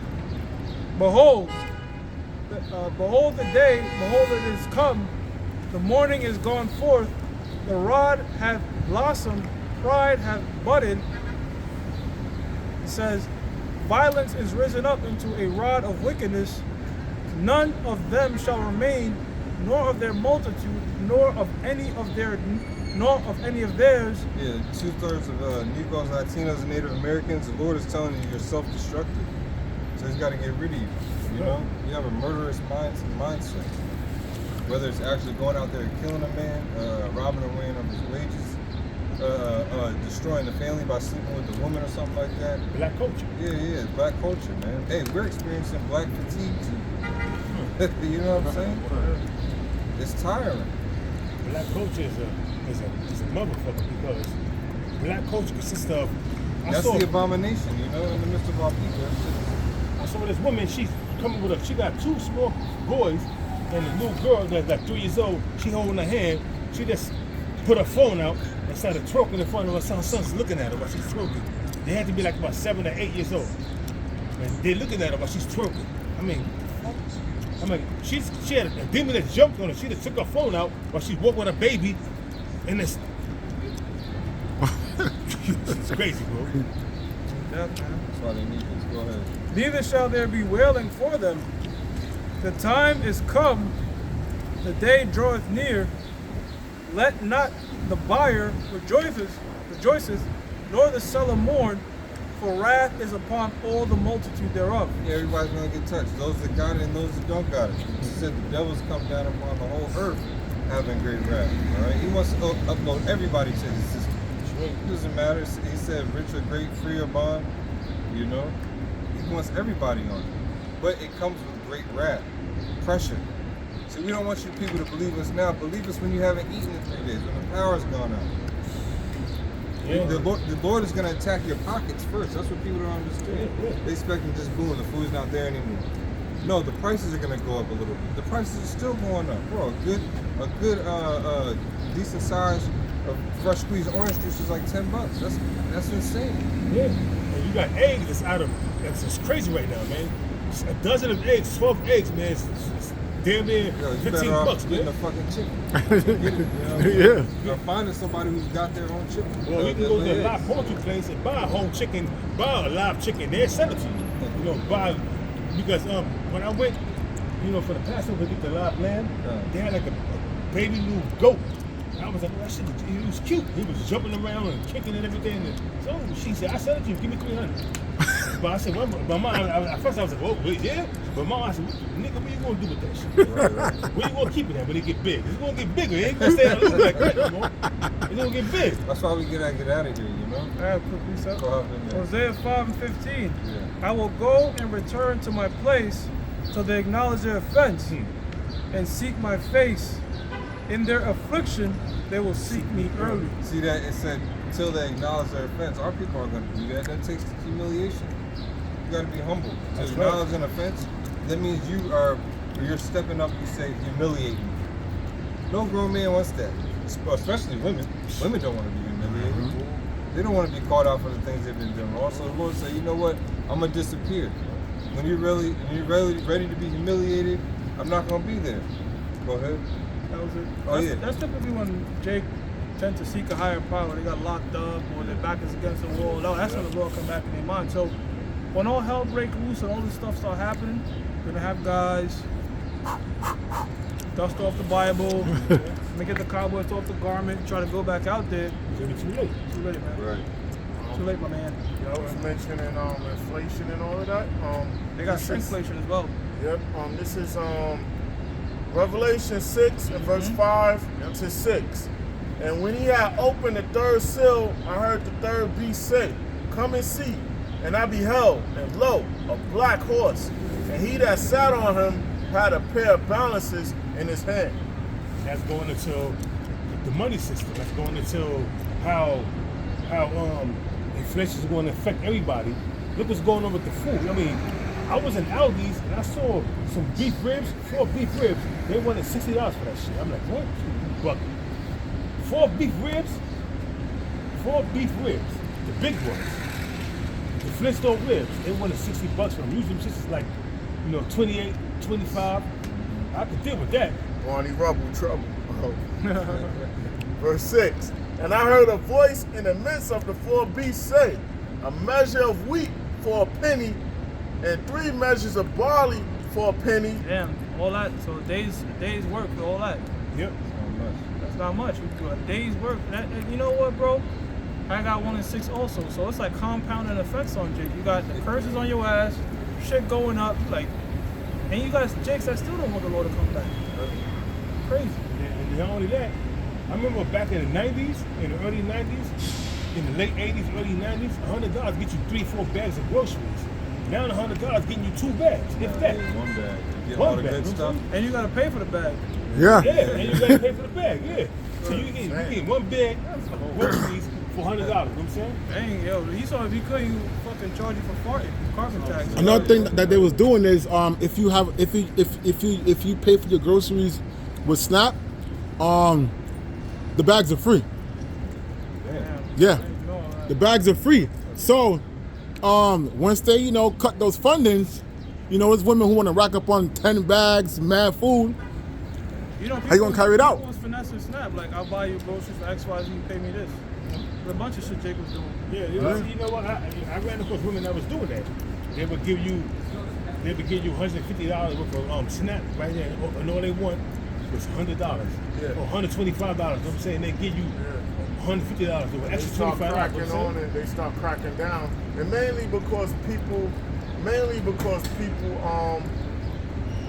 would do that on spite, and Jake could call on the Arabs or whatever, like, yo, if they don't get their way, and be like, yo, he doing this and doing that, and then they lose their I'm talking about women that would go take you to the supermarket with you. Yeah, they would go to the supermarket with you, and $125 in Snap benefits gets you way more food than $125 in cash, man. Yeah. So you like rack it up, you come out of that shit like, oh shit, you know what I mean? So it's easy for you to do that. Then for you to spend $125 in cash, you know what I mean? Yeah. And see thou hurt not the oil and the wine. The truth. See? The oil and the wine is the truth. The scriptures was in Isaiah 50, coming by, milk, food, all that for free. It's talking about the scriptures. That is dead. Man. They dead, but the cars I just walked by, them Oreos they got on the top of it, on that hat, that look like an Oreo, them shits be like 5, 10, 20 G's. I was told that. Really? Damn. Yeah, ask all together about it. He was saying that depending on what they got on their head, it shows how much wealth they have. Yeah. So that's a wealthy man right there. Right. That Oreo up there. Like the bigger it is or something, or? Yeah, the bigger it is, the more elegant it looks. So-called Jews are bland as fuck, man. Yeah. Yeah, no, like it's so crazy. Like when you understand the truth, like you read these scriptures, all the flavor and salt Jake got, that's supposed to be them. Right. And then Go ahead, I forget it, man. This is the man. This is Haggai. Quoted it. This is Haggai chapter 1. This is Haggai chapter 1 verse 6. It says, "Ye have sown much and bring in little." You're doing 80 hours, some crazy amount of hours, and just life is eating that shit away. Go ahead, bro. Yep. Life is life. They gonna take most of that shit in taxes. Yeah, the more you make, the more they take. Yeah. You see, the scriptures is 10%. That's it. Esau, the more you make, the more I'm gonna take. Go ahead. Yeah, you get a fucking contract for $40 million, you're gonna keep 17, 16, 17 million. Yeah. Ask some NFL players. They check is like crazy disproportionate tax. Go ahead, bro. Ye eat, but ye have not enough. Ye drink, but ye are not filled with drink. Ye clothe you, but there is none warm. And he that earneth wages to put it into a bag with holes. Man, sometimes you just like, I was thinking like, this gotta be like the amount of shit you go through in the street, you're like, you gotta be a Lord. They gotta be able, because this ain't natural. This gotta be the Lord doing this shit. It's like, yo, it's like everything I'm touching, I'm getting fucked. It gotta be a Most High, you know what I'm saying? Yeah. And yo, man, it's to the point, bro. You spending this check for next week in your mind already. Like, shit, I gotta pay that. And it's crazy because it's like the more money you make, the more fucking expenses you take on, not even trying. Yeah. You know what I'm saying? It's just like, what the fuck? I gotta pay. Don't get paid every 2 weeks like such. Shit, man, I get paid semi-monthly. Weekly is probably even worse. No, weekly's the best, bro. No, I'm saying like because money just be in and out. But I'm saying when you get paid weekly, I would prefer weekly. when you get paid weekly, bro, it feel like you're getting more money. Even if you just feel like Yeah, you yeah. get less taxes. Even the millionaires is feeling it. You looking forward to that. You getting that check coming. You looking forward to it. You working paycheck to paycheck. You got a little money saved up. Soon as you save a little money, something happens. Whether your whip get fucked up or a bill, or Car insurance is due. all kind of shit. You know what I'm saying? So it's all kind of crazy shit. You know what I'm saying? So I mean, we just under the curses, man, and we just gotta deal with the Most High. Let me read this precept. It's Sirach Ecclesiasticus 34 and 22. It says, "He that taketh away his neighbor's living slayeth him, and he that defraudeth the laborer of his hire is a bloodshedder." Yeah, that's the so-called white man wrapped up in a nutshell, all right? These crazy ass taxes is just the worst, bro. You know, but this has been his nature. What it says in the book of Luke, I believe it's Luke the 2nd chapter. Caesar taxed the whole fucking world. You know? Yeah, everybody in an uproar. They was flipping out and everything. Well, that's what tariffs are. Yeah. Tariffs are a tax on imported goods. But I got a Tax this, tax that. Because that's how the government makes its money. The government gets its revenue through taxes. I got a precept real quick. Listen, Luke chapter 3, verse 8. Behold, we are yet this day in our captivity, where thou hast scattered us for a reproach and a curse, and to be subject unto payments. Subject onto payments, man. You know?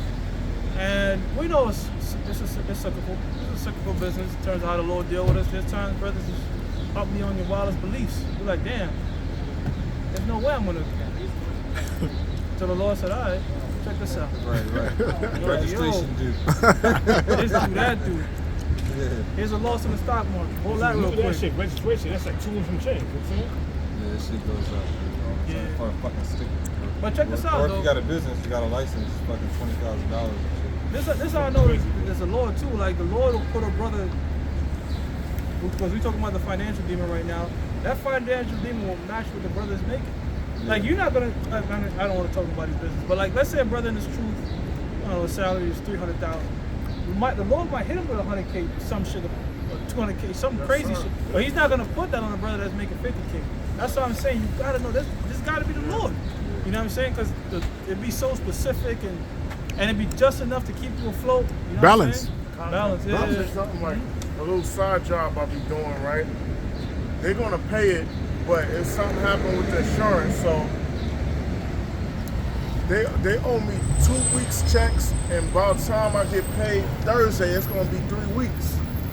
So you see, it jammed me up. Something with it. They're gonna pay it, but it was some type of confusion on their end. Are they going to put it all in one and then tax you more? Might most likely, yo. Because they put everything on one check. As long as that one check, they want to I'm looking like, yo, this shit unbelievable, you know? And that's what Esau does, man. Esau, you know, on my old job, you do overtime, you get a separate check. So you get the overtime. They tax you for your check, but the overtime check, you will get taxed, but it won't get taxed as much. Yeah, They put it together. You know what I mean? So you can see your money. So you would love doing overtime. Now, overtime, man, fuck overtime. I told this brother a couple of weeks ago, like 2 weeks ago, I'm out of the reds. And then this shit happened out of nowhere. Like, yo, you caught me with the uppercut. And that's how that shit be, you know what I'm saying? Soon you get enough money, you got a little money saved up, you know what I'm saying? And you're trying to do something happens, man. Something happens, man, all the time, man. Yeah, bro. This is back in Luke chapter 3. Yeah, bro. The Lord definitely put you in His feelings when you do that shit. Like, hey, how the fuck I lose this money, bro?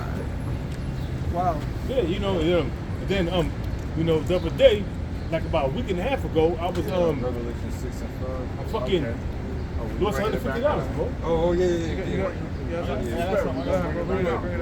This is Jeremiah chapter 22, verse 13. It It says, woe unto him that buildeth his house by unrighteousness, and his chambers by wrong, that useth his neighbor's service without wages. And that's really how America was built up. You see, the so-called white man got ahead through slavery. You know, granted, you know, I know we always say this, but really, you know, not every cracker had slaves. You know, that was really for the wealthy. But guess what? That was a lot of free labor built up, and the thing is this: Edomites profited as a whole from it. All them Edomites benefit off that They shit. benefit Even off if they that had no shit. slave. Even if they didn't have, if they didn't outright own slaves, you had an edge, you had an advantage, if you will. Right. And but I would say most of these insurance companies, they was insuring slaves back then. You know what I'm saying? So that's how they got that, like Prudential. That's how they got wealthy. You know what I'm saying? That's how they got established. You know what I'm saying? They were you know, insuring slave for Edomite. You know what I'm saying? Uppity Edomite, insuring slave. If they have it to them, I get paid. I get benefits. Or a corporation, if it wasn't an insurance company, they had a debt that they needed to collect, people would give them slaves. Then they were still tied there because collateral. slave was property, bro. That was just like how you own a horse or some shit. It was property. You couldn't just, an Edomite couldn't just come and steal another Edomite, steal a Jake from another Edomite. It was like, you know, that was With like the property. But that was just years upon years of free labor, just like the prison system, pretty much, right? They working for like 7 cents and shit. That's how come they really they want more people in jail. You know, they make money off the shit. So there's just all this type of defrauding and shit that the so-called white man has done to reap infinite amount of wealth. Yeah. But guess what?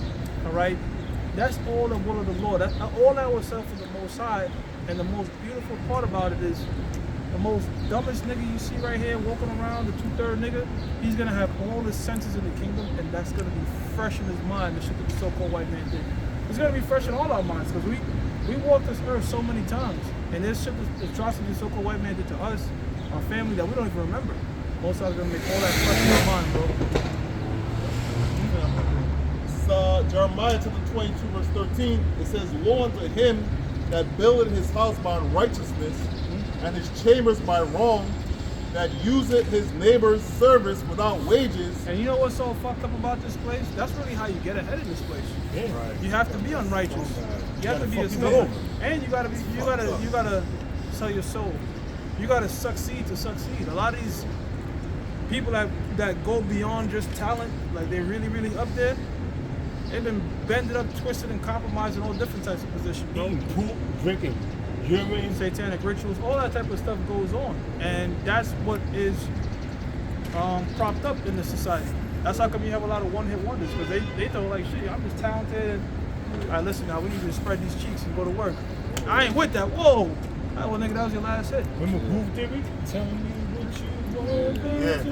That was a fucking and that was a good ass group right there, Groove Theory. Yeah, it was. But that was a one hit wonder, because you know they probably found out like, yo, listen, man, you got that one hit.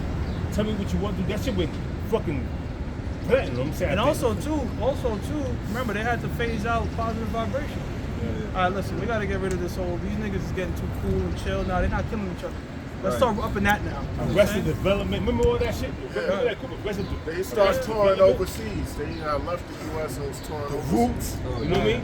The Roots and shit. It says that useth his neighbor's service without wages, and give it him Slavery. not. Yep. It said, and give it him not for his work. Yeah, well, slaves wasn't getting shit, man. Right? You got sharecroppers that was trying to get a crop up. That was done. Well, we're gonna promise you 40 acres in a year. All that shit. This man's a devil. He's a lying deceiver. And look, and speaking about taking shit that's not his, is Gad. You know, so-called Native Americans, Seminole Indians, all right? The so-called white man got this land through subterfuge. He didn't even outright take out Gad one-on-one. It was a bunch of lies, deceit, contracts that they didn't even want. What you It's mean? a process. You know what? Gad used to see like buying, you know, how they sold Manhattan for $5, because to them, that was like, y'all gonna buy the sky. Like, it was like, what do you mean buy the land? You know what I'm saying? So they did all this shit to finesse and be a complete devil, you know? But it was all $5. spirit. It was Bings and some other crazy shit they sold on land for, man. Which is all nothing but deception, you know? It's about 10. Yeah. You, dog. You know what I mean? All he did was gave you smallpox, death, and destroyed your people. I got a priest on it real quick. Some rock 10 today. Yeah, chapter 10, verse 8. Esau's not an honest man. You know, I've asked AI several times, in what instance in history has the so-called white man established an empire through trust, you know, honesty, without treachery? It never has. It never has. This is the book of Sirach, chapter 10, verse 8. Because of unrighteous dealings, injuries, and riches got by deceit, the kingdom is translated from one people to another. And that's still going on right now. You got those, you got Edomites linking up with Moab over there in the Congo. They got that river where it's a specific element in that river that helps helps with EV cars. You know what I'm saying? And he got little kids down there diving in this fucking river, reaching into the mines where normally you have a hazmat suit on with a mask. They in there with nothing on, bare skin.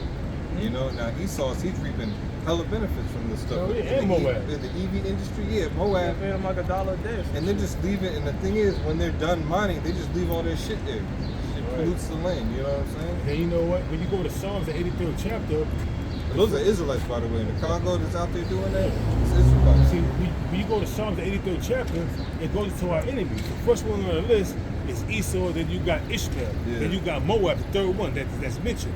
So, Moab, that's why I don't eat none of these Chinese food niggas. Check it out. When you go to Chinese restaurants, the Chinese food, they're not eating the same food that they're giving you.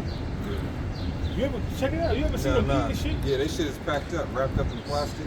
And they eating vegetables and shit. Yeah, take out their bok choy and warm up their soup. But they feeding you chicken and unhealthy pork and all that other shit, and shrimp and all that shit. Using the same grease to cook everything. Yeah, the nigga turning around dropping his shit in grease. Yeah. And while it's cooking, he gonna sit down and eat his vegetables. Yeah. Go ahead. Whatever you got. This is Ezekiel 28:5. By thy great wisdom and by thy traffic hast thou increased thy riches, and thine heart is lifted up because of thy riches. Read that again, bro. By thy wisdom and by thy traffic. Right, which that's all it is the Lord downloading how He wants you to operate. This Lord, He made Esau a perfect devil, right along with the heathen. Because you said to Ishmael, because what's not talked about a lot is also the trans-Saharan slave trade, where Ishmael got with the East African Hamites, the Hamites in the east, and sold us over to the far east, the Moab. You know what I'm saying? So that's how, and then a lot of us, that's how a lot of Israelites ended up in South India, because the Elamites enslaved us in India, the Moabites enslaved us, different Ammonite tribes enslaved us, and who was doing the monetary transactions? Edomites, Ishmaelites, and that's through the wisdom. They knew who we were, and Ammon, they knew who we were. Many Amalekites. Amalek, yes, Amalek. And that traffic, slave trade, drug trade, and our wealth didn't disappear. Right. Yeah. They didn't squander that money. Right. It wasn't squandered, yo. They came up off of that. And that's how the international beggars got rich. Esau got rich through slave trade and the opium wars with China and drugs, man. Yeah, if I'm not mistaken, HSBC, the Hong Kong and Shanghai Bank of China, they have ties. Their wealth has ties that goes back to our slavery as well. To the Lee family. I'm gonna look it up. Oh, the Lee family. Yep, that's one of them elites too. The Lee family. They're the top. They're one of the 13 families. Another thing. What I was saying, they know what's going on. Whatever drugs is moving, they're in control of it. They let certain things get busted. Ain't nothing moving on the sea, the air, or land, you know, without Esau's approval. Right?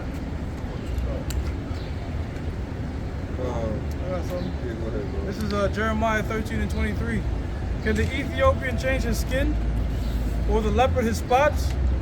Then may ye also do good that are accustomed to do evil. Not accustomed. And so the Ethiopian, he can't change his skin, or the leopard his spots. So man, his complexion, or the leopard his spots. But in Esau, he cannot do good. He can't do good. He's meant to do evil. And he'll mask his evil by saying he's doing something good, when actuality is to bring you under. You know what I mean? That's the game. Yo, we're gonna lower taxes and this and that. Then you're gonna throw the hidden tax, inflation. Now, come on, man. Beware Greeks bearing gifts. Yeah. Yeah, there's so many proverbs against the so-called white man throughout history. Forked tongue, deceiver, and he lives up to it. Yeah, his reputation precedes him. So people say your reputation precedes you, you hear your name, they already know what you about. They don't gotta think about stereotypes, you know what I'm saying? Somebody hears Iron Mike, you know, niggas is getting knocked out. You know, when they hear Esau Edom, or the so-called white man, you know what? His democracy is alive to crush your entire nation, send you into an economic deficit, to change the moral structure of your entire society. So social engineering. Yeah, and then also genetically modified engineering. You're gonna rape the planet of its resources. And that's beware Greeks. Oh, you got it. No. Go ahead. Beware Greeks being gifts.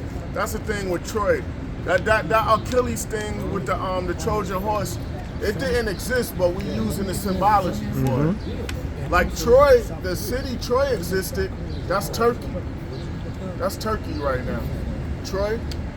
But that story with Achilles and all that didn't take place. But the symbology of that, when they had the warriors and the Trojan horse, it's symbology of beware Greeks bearing gifts. Psalm chapter 10, verse 4, it says, the wicked, through the pride of his countenance, will not seek after the Most High. The Most High is not at all in his thoughts. It's not. The Most High is not in the thoughts of these so-called white men, all right? Starting with the least of them, all right? I'm glad that brother mentioned the Lee family, because that's an elite family. You know, that's a part of too, the level of wisdom. When we go into these different animals, how they represent wisdom. In the top, you have the dragon. Apostle Abba Gabar brings out. Dragon is known for what? It's cruelty. And that's the so-called white man, yo. He's extremely cruel. You think like, yo, well, Jake, like, yo, I feel bad, bro. This is fucked up. You know what I'm saying? Right. But Esau, no, he's completely heartless, yo. He pretend that it's bad. Yo, bro, you ever work with some of these devils, bro? Like, man, like some of the shit they say, you like, yo, what is compassion, man? Like, yo, these motherfuckers is ruthless, son. Like, they was just, I don't even want to go too detailed in it, man. It says, I'm gonna come across this video. Go ahead, bro. it says his ways are grievous. His ways are always grievous. His ways are always grievous. Oh, Shalak, you speak, right? They always grievous, yo. Like here it goes. You might have a task. You might work janitorial position or whatever. So you might finish all your assignments on the job, but he wants you to max out every cent of that time. You heard me? You might be ahead. You might be ahead of your schedule. So if he wants you to do other things, you're doing double or triple your load of work. You know this man, and then he might say, "Oh, you get a half an hour lunch break." When in actuality you don't, because you gotta clock in, but you gotta clock out that half an hour. So let's say you start work 8 o'clock, you get a 30-minute lunch break, but you gotta clock out for the end of your shift at 4:30. So you don't really get no free time. You know what I mean? It's bullshit. It's illusion. So-called white man is heartless, man. It says his ways are always grievous. Thy judgments are far above out of his sight. As for all his enemies, he puffing at them. Yeah, he puffing at them. Yo, we conquered the world. We conquered this great nation. Our enterprise is crowned with success. There's no one like us. That's why when you say the so-called white man's going under, you got people looking like, yo, when that's going to happen? Right. Even the so-called white man, he looks in a maze like, really? Right. You know, even our people, like, yo, you can't take them down. Why? Because of their medium, their media, the commercials. You could believe it. You could keep telling someone something over and over again till they believe it.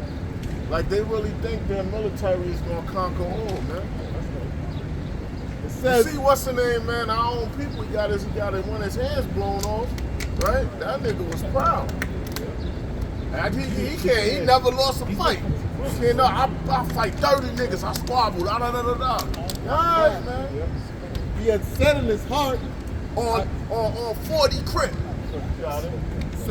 he had said in his heart, I shall not be moved, for I shall never be in adversity. He said in his mind, he shall never be moved, shall not be in adversity, man. We're gonna always rebuild. That's how come they have those movies like Star Trek, or Star Wars or Yeah. Futurama, 1,000 years have passed, and so-called white man is still ruling. You know what I'm saying? Oh So yeah, that- we know this world is gonna be depleted. We're gonna go to new worlds. Yeah, all right. Yeah. Okay. That's some proud shit to say. A lot of these movies show you too, the so-called white man continue to rule, no flesh is going to be saved. Yeah, yep. It says, this is the last verse. It says, his mouth is full of cursing and deceit and fraud. Cursing, deceit, and fraud, man. He's saying he the most highest people. You know what I mean? And then he say it or indirectly say it. You put up iconoclasm, put up your images up as being the Lord's people. You're basically pointing in the minds of Israelites that we're inferior to you and that the Most High is you. You indirectly saying that, yo. You know? It says, under his tongue is mischief and vanity.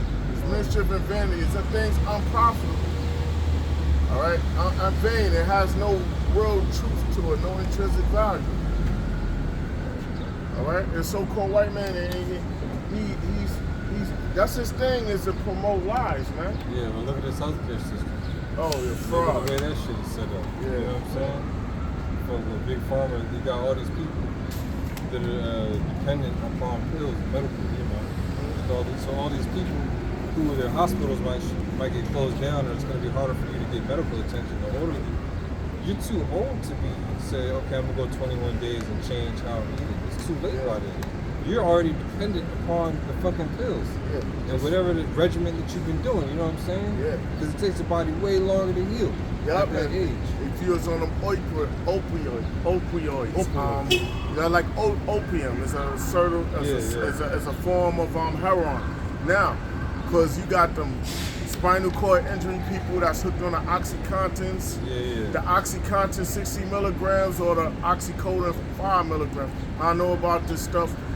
My mother was a spinal cord injury, C6, 6 cervical vertebrae. So she was like dependent on those. And when you have certain spinal injuries, it might be hot right now, but they might feel like they're in the Arctic weather. Okay. Or you in the Arctic weather, they might feel like they're in a desert. Central nervous system is the Lord high. The Lord made that. Deliverance all off. Yeah, it's off. So I know, and then I used to study pharmacology, but I forgot a lot of that shit. What's that shit called? The hypothalamus gland? Hypothalamus, that's like the body thermostat. Yeah. It regulates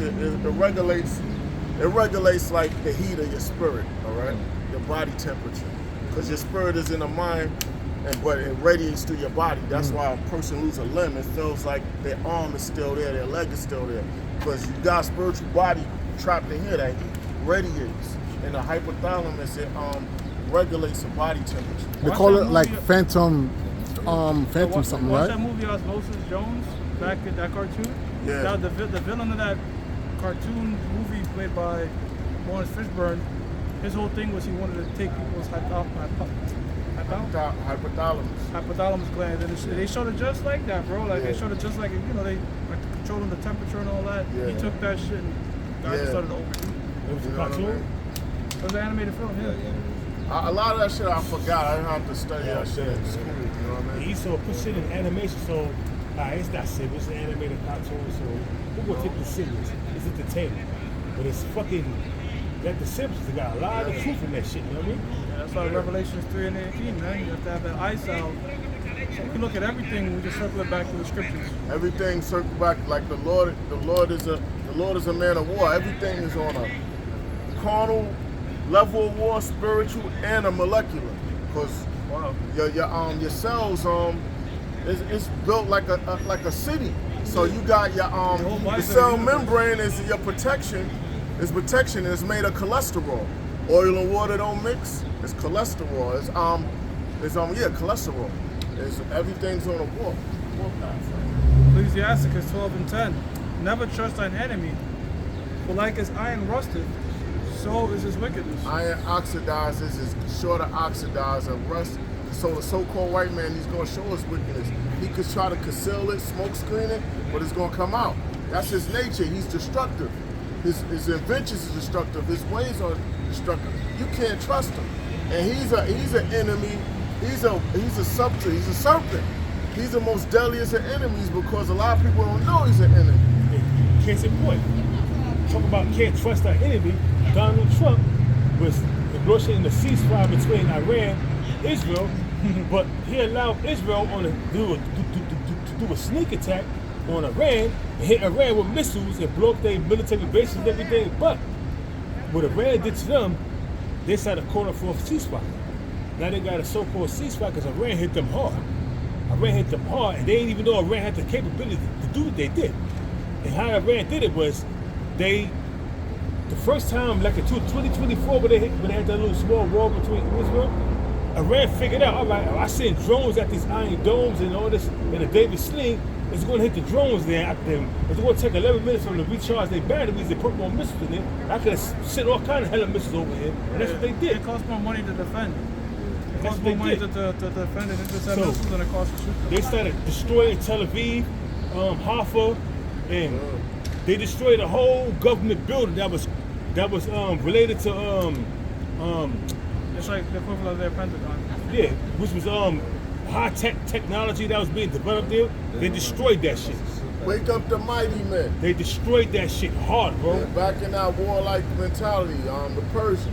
Yeah, Because what Israel did was they'll have their military complexes they'll put it in civilian locations so they can say, look, they're striking civilians, but it's against Sharia law, which is Iran, the Ayatollah, the Muslim, the religious figure, because they have a theocracy over there, meaning they tie their leader to a religious figure, which is the Ayatollah. Under Sharia law, you can't kill innocent people. So Israel's trying to use that to their advantage. So they'll have like an IDF base and put it under a hospital. That's So what they did. they do things like that. That's how come every time these places get struck, Iran has to put out a message saying, look, this was strictly military, no innocent civilians was harmed, and these sorts of stuff. Because if the Ayatollah starts killing, like just bombarding Israel like Israel bombards Iran, In Gaza? in Gaza, he could be overthrown because he'll look like a hypocrite. Yeah, but This is how come they fund proxies. They have Hezbollah do it, the Houthis in Yemen. They used to go through Syria, so that's how they would circumvent and fuck Israel up. That The way. Houthis were recently firing missiles on Israel. yeah. And they got their shit in the too. Red Sea, yeah. They got some sophisticated technology, the Houthis. And Hezbollah. And then you know what the hypocrisy of the whole thing with Benjamin Netanyahu, he was like, they was bombing hospitals in the Gaza Strip, killing 500 people, women and children, medical staff and everything, just killing them. But as soon as one hospital get hit by an Iranian missile, look what they did. They destroyed the hospital. Straight hypocrisy. Hypocrisy has no boundaries when it comes to these goddamn Edomites, man. That shit is crazy, bro. This is since you said that, let me get The level of hypocrisy when it comes to Bibi Netanyahu and Donald Trump, because Donald Trump is a liar. He considered a liar. Nobody trusts Donald Trump. While you negotiating the goddamn ceasefire, you help orchestrate a secret bombing on Iran. Yeah, butter his mouth is smooth butter, but wars in his heart. Yeah. This Job 15:34 says, "For the congregation of hypocrites shall be desolate, and fire shall consume the tabernacles of bribery." And that's what's happening right now, man. And it's going to happen on the future day. Read that again, Bobby Bishop. Yeah. Job 15:34 says, "For the congregation of hypocrites shall be desolate." Which is Esau, Amalek. And it's going to become desolate when the missile set, when Yahweh shall crack the skies, bringing death, destruction, and deliverance, man. Death and destruction to Esau, Israel, and 2/3 of our own people, man. And deliverance to the 1/3, man. And fire shall consume the tabernacles of bribery. And that's that thermonuclear destruction, the country that far from the chariots. I got one more. Verse 35, it says, "They conceive mischief and bring forth vanity." They conceive mischief and bring forth vanity. Worthless bullshit, man. Yeah. That they conjure up, you know what I'm saying? In their belly prepareth deceit. That's Like what you're saying that meeting, you know. Yeah.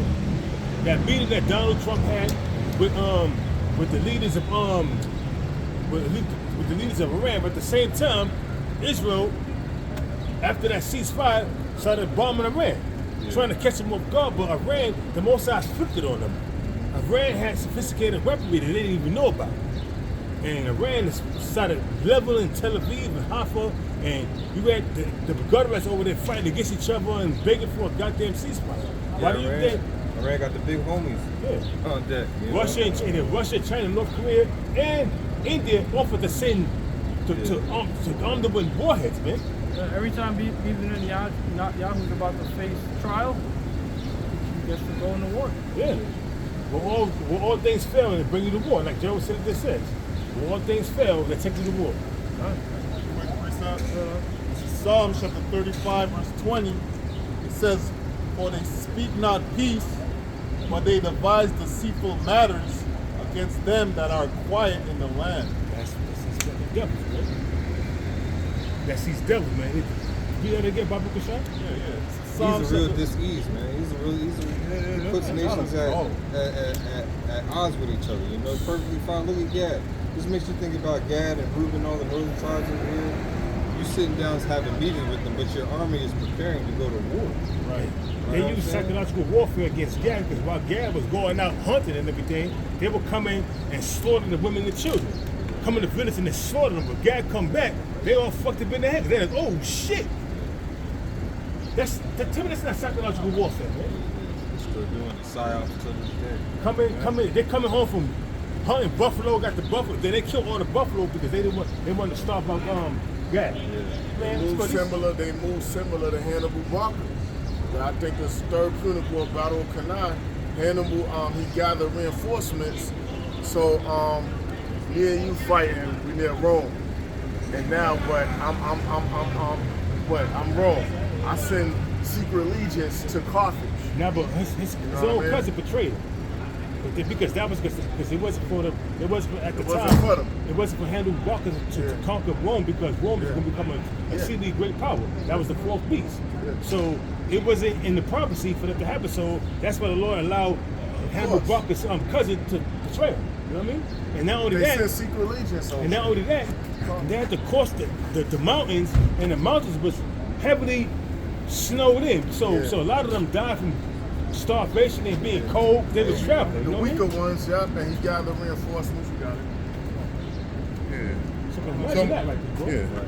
Hannibal Barca was leading the charge, but a lot of his men died off. They also the betrayal of his cousin. I'm gonna just read it again. This is Psalm chapter 35, verse 20.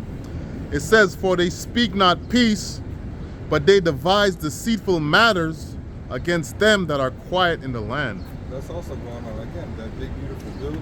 Because it sounds peaceful, but who's that peace coming to? Again, protecting that 1%. You know, they only care about that top triangle at the top of the pyramid. Yeah, they saying that their claim is going to benefit the working class because they're going to be less taxes and more money added to their check, so they can put it back into the their circulation. But I don't think that's the case, man. Esau don't do shit for the poor. It's the poor against the rich, man. So the rich become rich and the poor become poor because they want them to be serfs and they want to microchip everybody and have everybody enslaved. Yeah, Esau, he wants to either depopulate you or make sure that he can track you ultimately, you know? Keep control over you. Yeah, because what Esau wants is he wants to make spirits and control spirits. Huh. So if he can get this chip in you, well then now he can track your chin. This is where you like to go on Thursday evenings. You know, this is how much you like mayonnaise on your sandwich or whatever. He's always getting extra of this or doing this around this time of the year. This always happens. So I like to eat a lot of so they can push more distractions into that area for you. Yeah. Or say, you know what? No, you're too overweight. You can't purchase anything. Your chip's not going to work in this establishment. My thing is like a trip. You know, people think about it like a one-way sort of system, but it's a two-way thing, right? If you could scan and put out information, it's not for Esau to put information in your thoughts. Right. Programming, just like how they run ads on your ship. Yep. You got that chip in you. You go to sleep when you have ads. They showed you that in Black Mirror. Yeah. You're going to bed and shit. Yeah, you got to keep getting upgrades. Yeah. Mm-hmm. All that stuff people think is science fiction, but this is how the so-called white man's think, bro. Have you been having a conversation in your house? All of a sudden, you ask your question come on. Yeah. You like if you say Dove soap will pop up on YouTube. If you don't have premium, you're gonna see ad for Dove soap or whatever. Yeah. You know, that's how it goes. Facebook or Because whatever. when you download the app, it's telling you we have the right to record, do all this type of shit. Yep. You know, Yep. that's another way they trap people. Like these government officials, they're like, well, hey, you got me doing what? I don't even remember that. You gotta remember it. No, you don't. You Yeah. record that shit on your TV and all that. You know what I'm saying? Right. Shit go deep. Anyways, Psalm 73:3. Shit go deep. I was envious at the foolish when I saw the prosperity of the wicked, for there are no bands in their death. Yeah, because like we were saying when we was over there at the other camp, people say, well, the Lord's blessing me, but he's blessing you on the left-hand side. Yeah. He's just giving you gifts from Satan, that's all. You know? But the gift, it comes with lead, you know, it's got asbestos all in it. Right. If you touch it with your bare hand, your skin gonna melt off. Fluoride. Yeah, it's got fluoride in it. If you breathe it in, your lungs gonna fucking collapse in on themselves, you know? And what Jake don't realize, when they like the avant-garde or the gatekeepers of Esau's Illuminati is the boule. And you ain't nothing but the house nigga of the 1800s. Right. And you got the regular people are the field niggas, and the boule is the house niggas. To keep they the bougie type niggas that was in the house eating from the king, from the master's table. You know what I mean? So now, instead of switching everything around, what they did was they gave you the boule, was established in 1903, and to keep these other niggas in place, man. Don't date with them. Don't communicate with them like that. We would give you the Eastern stars that are women of the boule, so you can integrate with them, and that's that. And you become the gatekeepers to keep them down, to keep them low, and that's all it is, man. But you join hand in hand with them, you're gonna be punished right along with them niggas, man. Yeah. Shaq is a gatekeeper. Yeah, because Esau, there was that interview with the head of Google, the head of Google, I forget his name. That Elamite dude. I didn't CEO know. of Google, Yeah, yeah. he did an interview basically talking about how AI is completely out of control. Where it's going, it's not going to be able to control it. And we're at the point where humans are hacking, you know? So your DNA has been compromised. When you go out, the way that they make this technology, it meshes with your on a molecular level. You know what I'm saying? That's why when they get the stick for the birth control, it fucks with their moon. It fucks them all up. They got to take it out, and then they start going back to Start blocking. His name is Sundar Prashad, by the way. Yeah, Sundar, and that was a good interview. Sundar. Sundar, yeah, it's an Elamite cat. And it was a very good interview, and he was breaking down, hey, look, AI is going to try and take over, you know? It's too much. And you got this one dude, he used to work at Facebook, and he was one of the high technicians at Facebook. He was like, yo, none of my kids, I have 3 kids, none of them have social media accounts. I don't allow them on no platform dealing with any social media, no Instagram, no YouTube, none of that. He said they have regular phones, and them phones are being monitored by the people that's watching them by they rich. So, they got nannies and all that, you know what I'm saying? So they make sure them nannies make sure that they don't, be on social media like that. So if this dude saying he keep his kids from social media and Instagram and all that, why? And Facebook. He said because Facebook was created by the CIA. And they said what better way to get people to give their whole life story up without probing. They're gonna do it themselves. And Facebook wasn't for the commoners, it was for like the elite, certain Ivy League schools, institutions were using it at first. Then everybody else started. It's It Mark was like a college Zuckerberg. thing and then it spread it. It's Mark Zuckerberg. From what I heard, that his name is not really Zuckerberg. He's part of the Rockefeller family. That's what I heard. It could be wrong, but I heard that, and I heard that through one of the people that used to work for Olive Jones. You know what I mean? So I'm like, okay, maybe it's true, maybe it's not. I looked into it, and they said that his great-grandfather was a Rockefeller, but they changed their names. Yeah, they do that. So verse 4, for there are no bands in their death, but their strength is firm. Verse 5, they're not in trouble as other men. Oh, they're not in trouble like other men. the so-called white man, these heathens, they're not in trouble like everyone else is. All right, they're not a target like we are. Neither are they plagued like other men. Not plagued like other men. All right. Your neighborhoods ain't polluted like our neighborhoods are. Right. And even if you come into our neighborhoods, you got a satanic force around you to where you good. Yeah, the so-called white man going his neighborhood. You ever walk in a rich, affluent neighborhood, you're not gonna see niggas chilling outside, lighting up blood, just wasting time. But they don't do that. Grass gonna be cut. It's gonna be that Dennis Menace neighborhood. Which also affects your spirit, bro. There's a reason you love driving around in these nice neighborhoods and seeing these scenic views, because it does good for your spirit. Now, mind you, if the breeze is different, if you drive home to that every day, you're gonna be a different individual than somebody that's pulling to the projects every day. You know what I'm saying? It fucks with your spirit. It says, therefore pride compasses them about as a chain, violence covered them as a garment. Violence covered the so-called white man like a garment. They clothe their wickedness, man.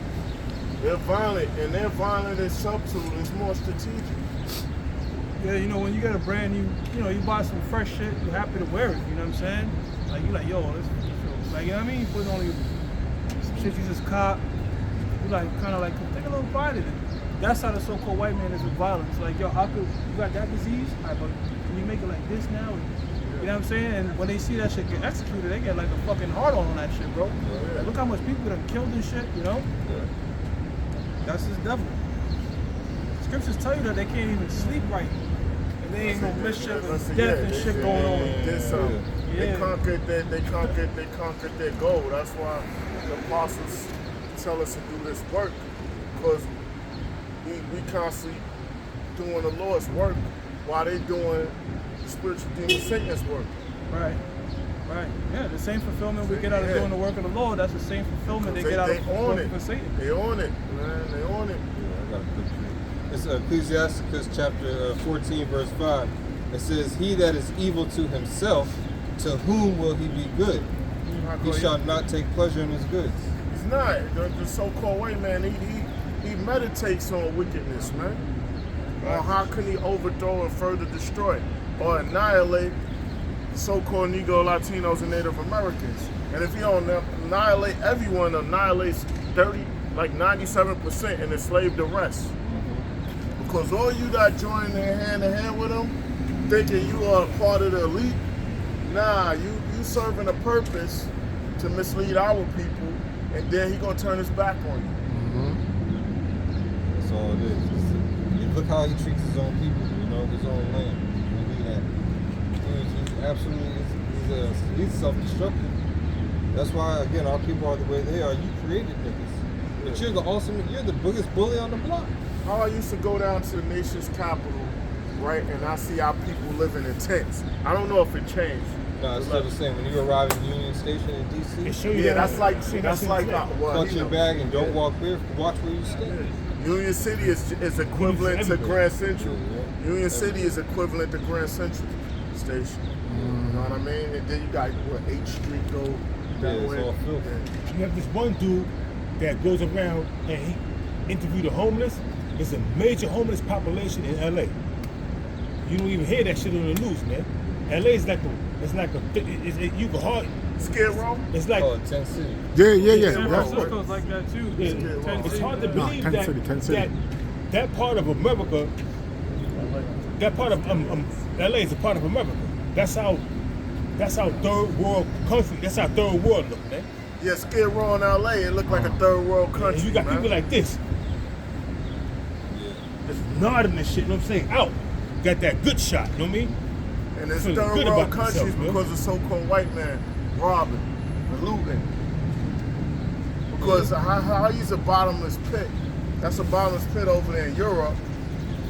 Right, the majority of it, the ones that got resources is Russia. But the other part is like a bottomless pit. Russia's not a part of Europe. Russia's part of Asia. It is? Yeah, I thought part of Russia is in Europe too, right? That's in Europe. Consider Asiatic. It's Asia. Really, it's all Asia. Europe is all Asia. It's all Asia. Okay. They just call it Asia Minor. Russia's all Asia, but Europe is Europe, you know what I mean? That's in the West. The West, you got Western Europe and you got Eastern Europe. Russia part of Eastern Europe. Because they got resources in Russia. Ukraine got a lot of Yeah, resources. they'll try to say Europe is a continent, but that's a Edomite fact. That's a Edomite fallacy. So they threw out disinformation. Yeah. Look, it's just so-called white man. You know, that's what he do. Hey, Russia was never a part of the seven heads. You know, Russia was always. It tell you that Russia was the contrary feather is Russia. You know what I mean? Yeah, see? No. It's like I meant to say, when Russia was never a part of NATO. Russia was always, Adversary. towards the seven heads. Man, they was never a part of it. It wasn't. It says continents. It says North America, Asia, South America, Antarctica, Africa, Europe, Oceania. But Europe is a part of Asia. Esau just wants something for himself. See what I mean? Go ahead, bro. Technically, we're Asiatic. Yeah, because Israel is in Asia. Yeah, that's true. It's Psalm chapter 58, verse 2. It says, yea, in the heart ye work wickedness. In your mind, you work wickedness, man. You meditate that wickedness, man. Ye weigh the violence of your hands in the earth. You weigh the violence of his hands in the earth. His weapons, his regular weapons, his economic weapons, his pharmacology, biological weapons. Yeah, and then his economic weapon is also biological weapon. It's a silent weapon. It fucks up your thoughts, price shocking. Because this dollar's not worth, it's not backed by anything, and it's not worth anything. But the people that carry the dollar in their pocket give us this power. So I got the symbols on there. It's still the United States dollar is still tied to labor. That's the only reason you don't throw a $100 bill out the window, because you have to work for it. Because when you go back to the system of the ancient Babylonians, they had something where they used to create money out of thin air too. Where do you think Esau got that from? It's called the ancient Babylonian money magic system. Yeah. That Esau creates money out of thin air. It's not backed by anything, but the people give it its illusion. When you look up the Babylonian money magic system, Esau took that whole concept and made it to something bigger. Esau is not prolific in anything he does. He steals culture, steals ideas, and steals lands, and steals people's identity. He's not prolific in anything he does, man. Why do you think they got something called the ancient Babylonian money magic system that Esau follows to a T? The Federal Reserve is based upon the ancient money magic system, Babylonian money magic system. Fiat currency. Yep, I was just looking at it. Fiat means Faith, right? Faith. yeah, faith-based. You know, it's not really created by anything. It's faith-based. It says, the wicked are estranged from the womb. They go astray as soon as they're born, as they be born, speaking lies. Speaking lies. As soon as they're able to talk, they start lying. All right? It's already in their spirit, but then they go out and execute that wickedness. That's what I meant to say. So who God is alive? Yeah, and they always lying, man. That's why a lot of our people got hung and things like that, man. They lie. You know, one of them, I was working with y'all years ago, and one of them, one of the dudes called lie, or his daughter say we was following his daughter or whatever, and that wasn't the case. In my mind, I'm like, yeah, I'm gonna sue the shit out of him, because when we used to do sales, we was on TPV, third-party verification. So I had to be recorded, so to show that everything was on the up and up. I'm like, I'm recorded at this time. In my mind, I'm like, yo, big ass lawsuit. I gotta come up. You know what I mean? I'm just thinking like, yo, I'm just chill. And I call my lead and manager, which is Yazan Young. You know what I mean? For him to be there, I'm like, yo, I gotta come up. You know what I mean? I'm gonna catch him. I'm suing. You know what I mean? But it did. I didn't get jammed up. I didn't get the sue because they didn't lock me up. And our father was all fucking drunk anyway. You know what I mean? But yeah. But these Edomites, right after the little girl lied, right? As soon as we leave in the work site, she's back up just playing and running up the block. They the devils, man. Yep. It says their poison is like the poison of a serpent. It's poison of a serpent. All right, that's their poison, their philosophies, man. their religion, all of that tied together, all of that, everything they do.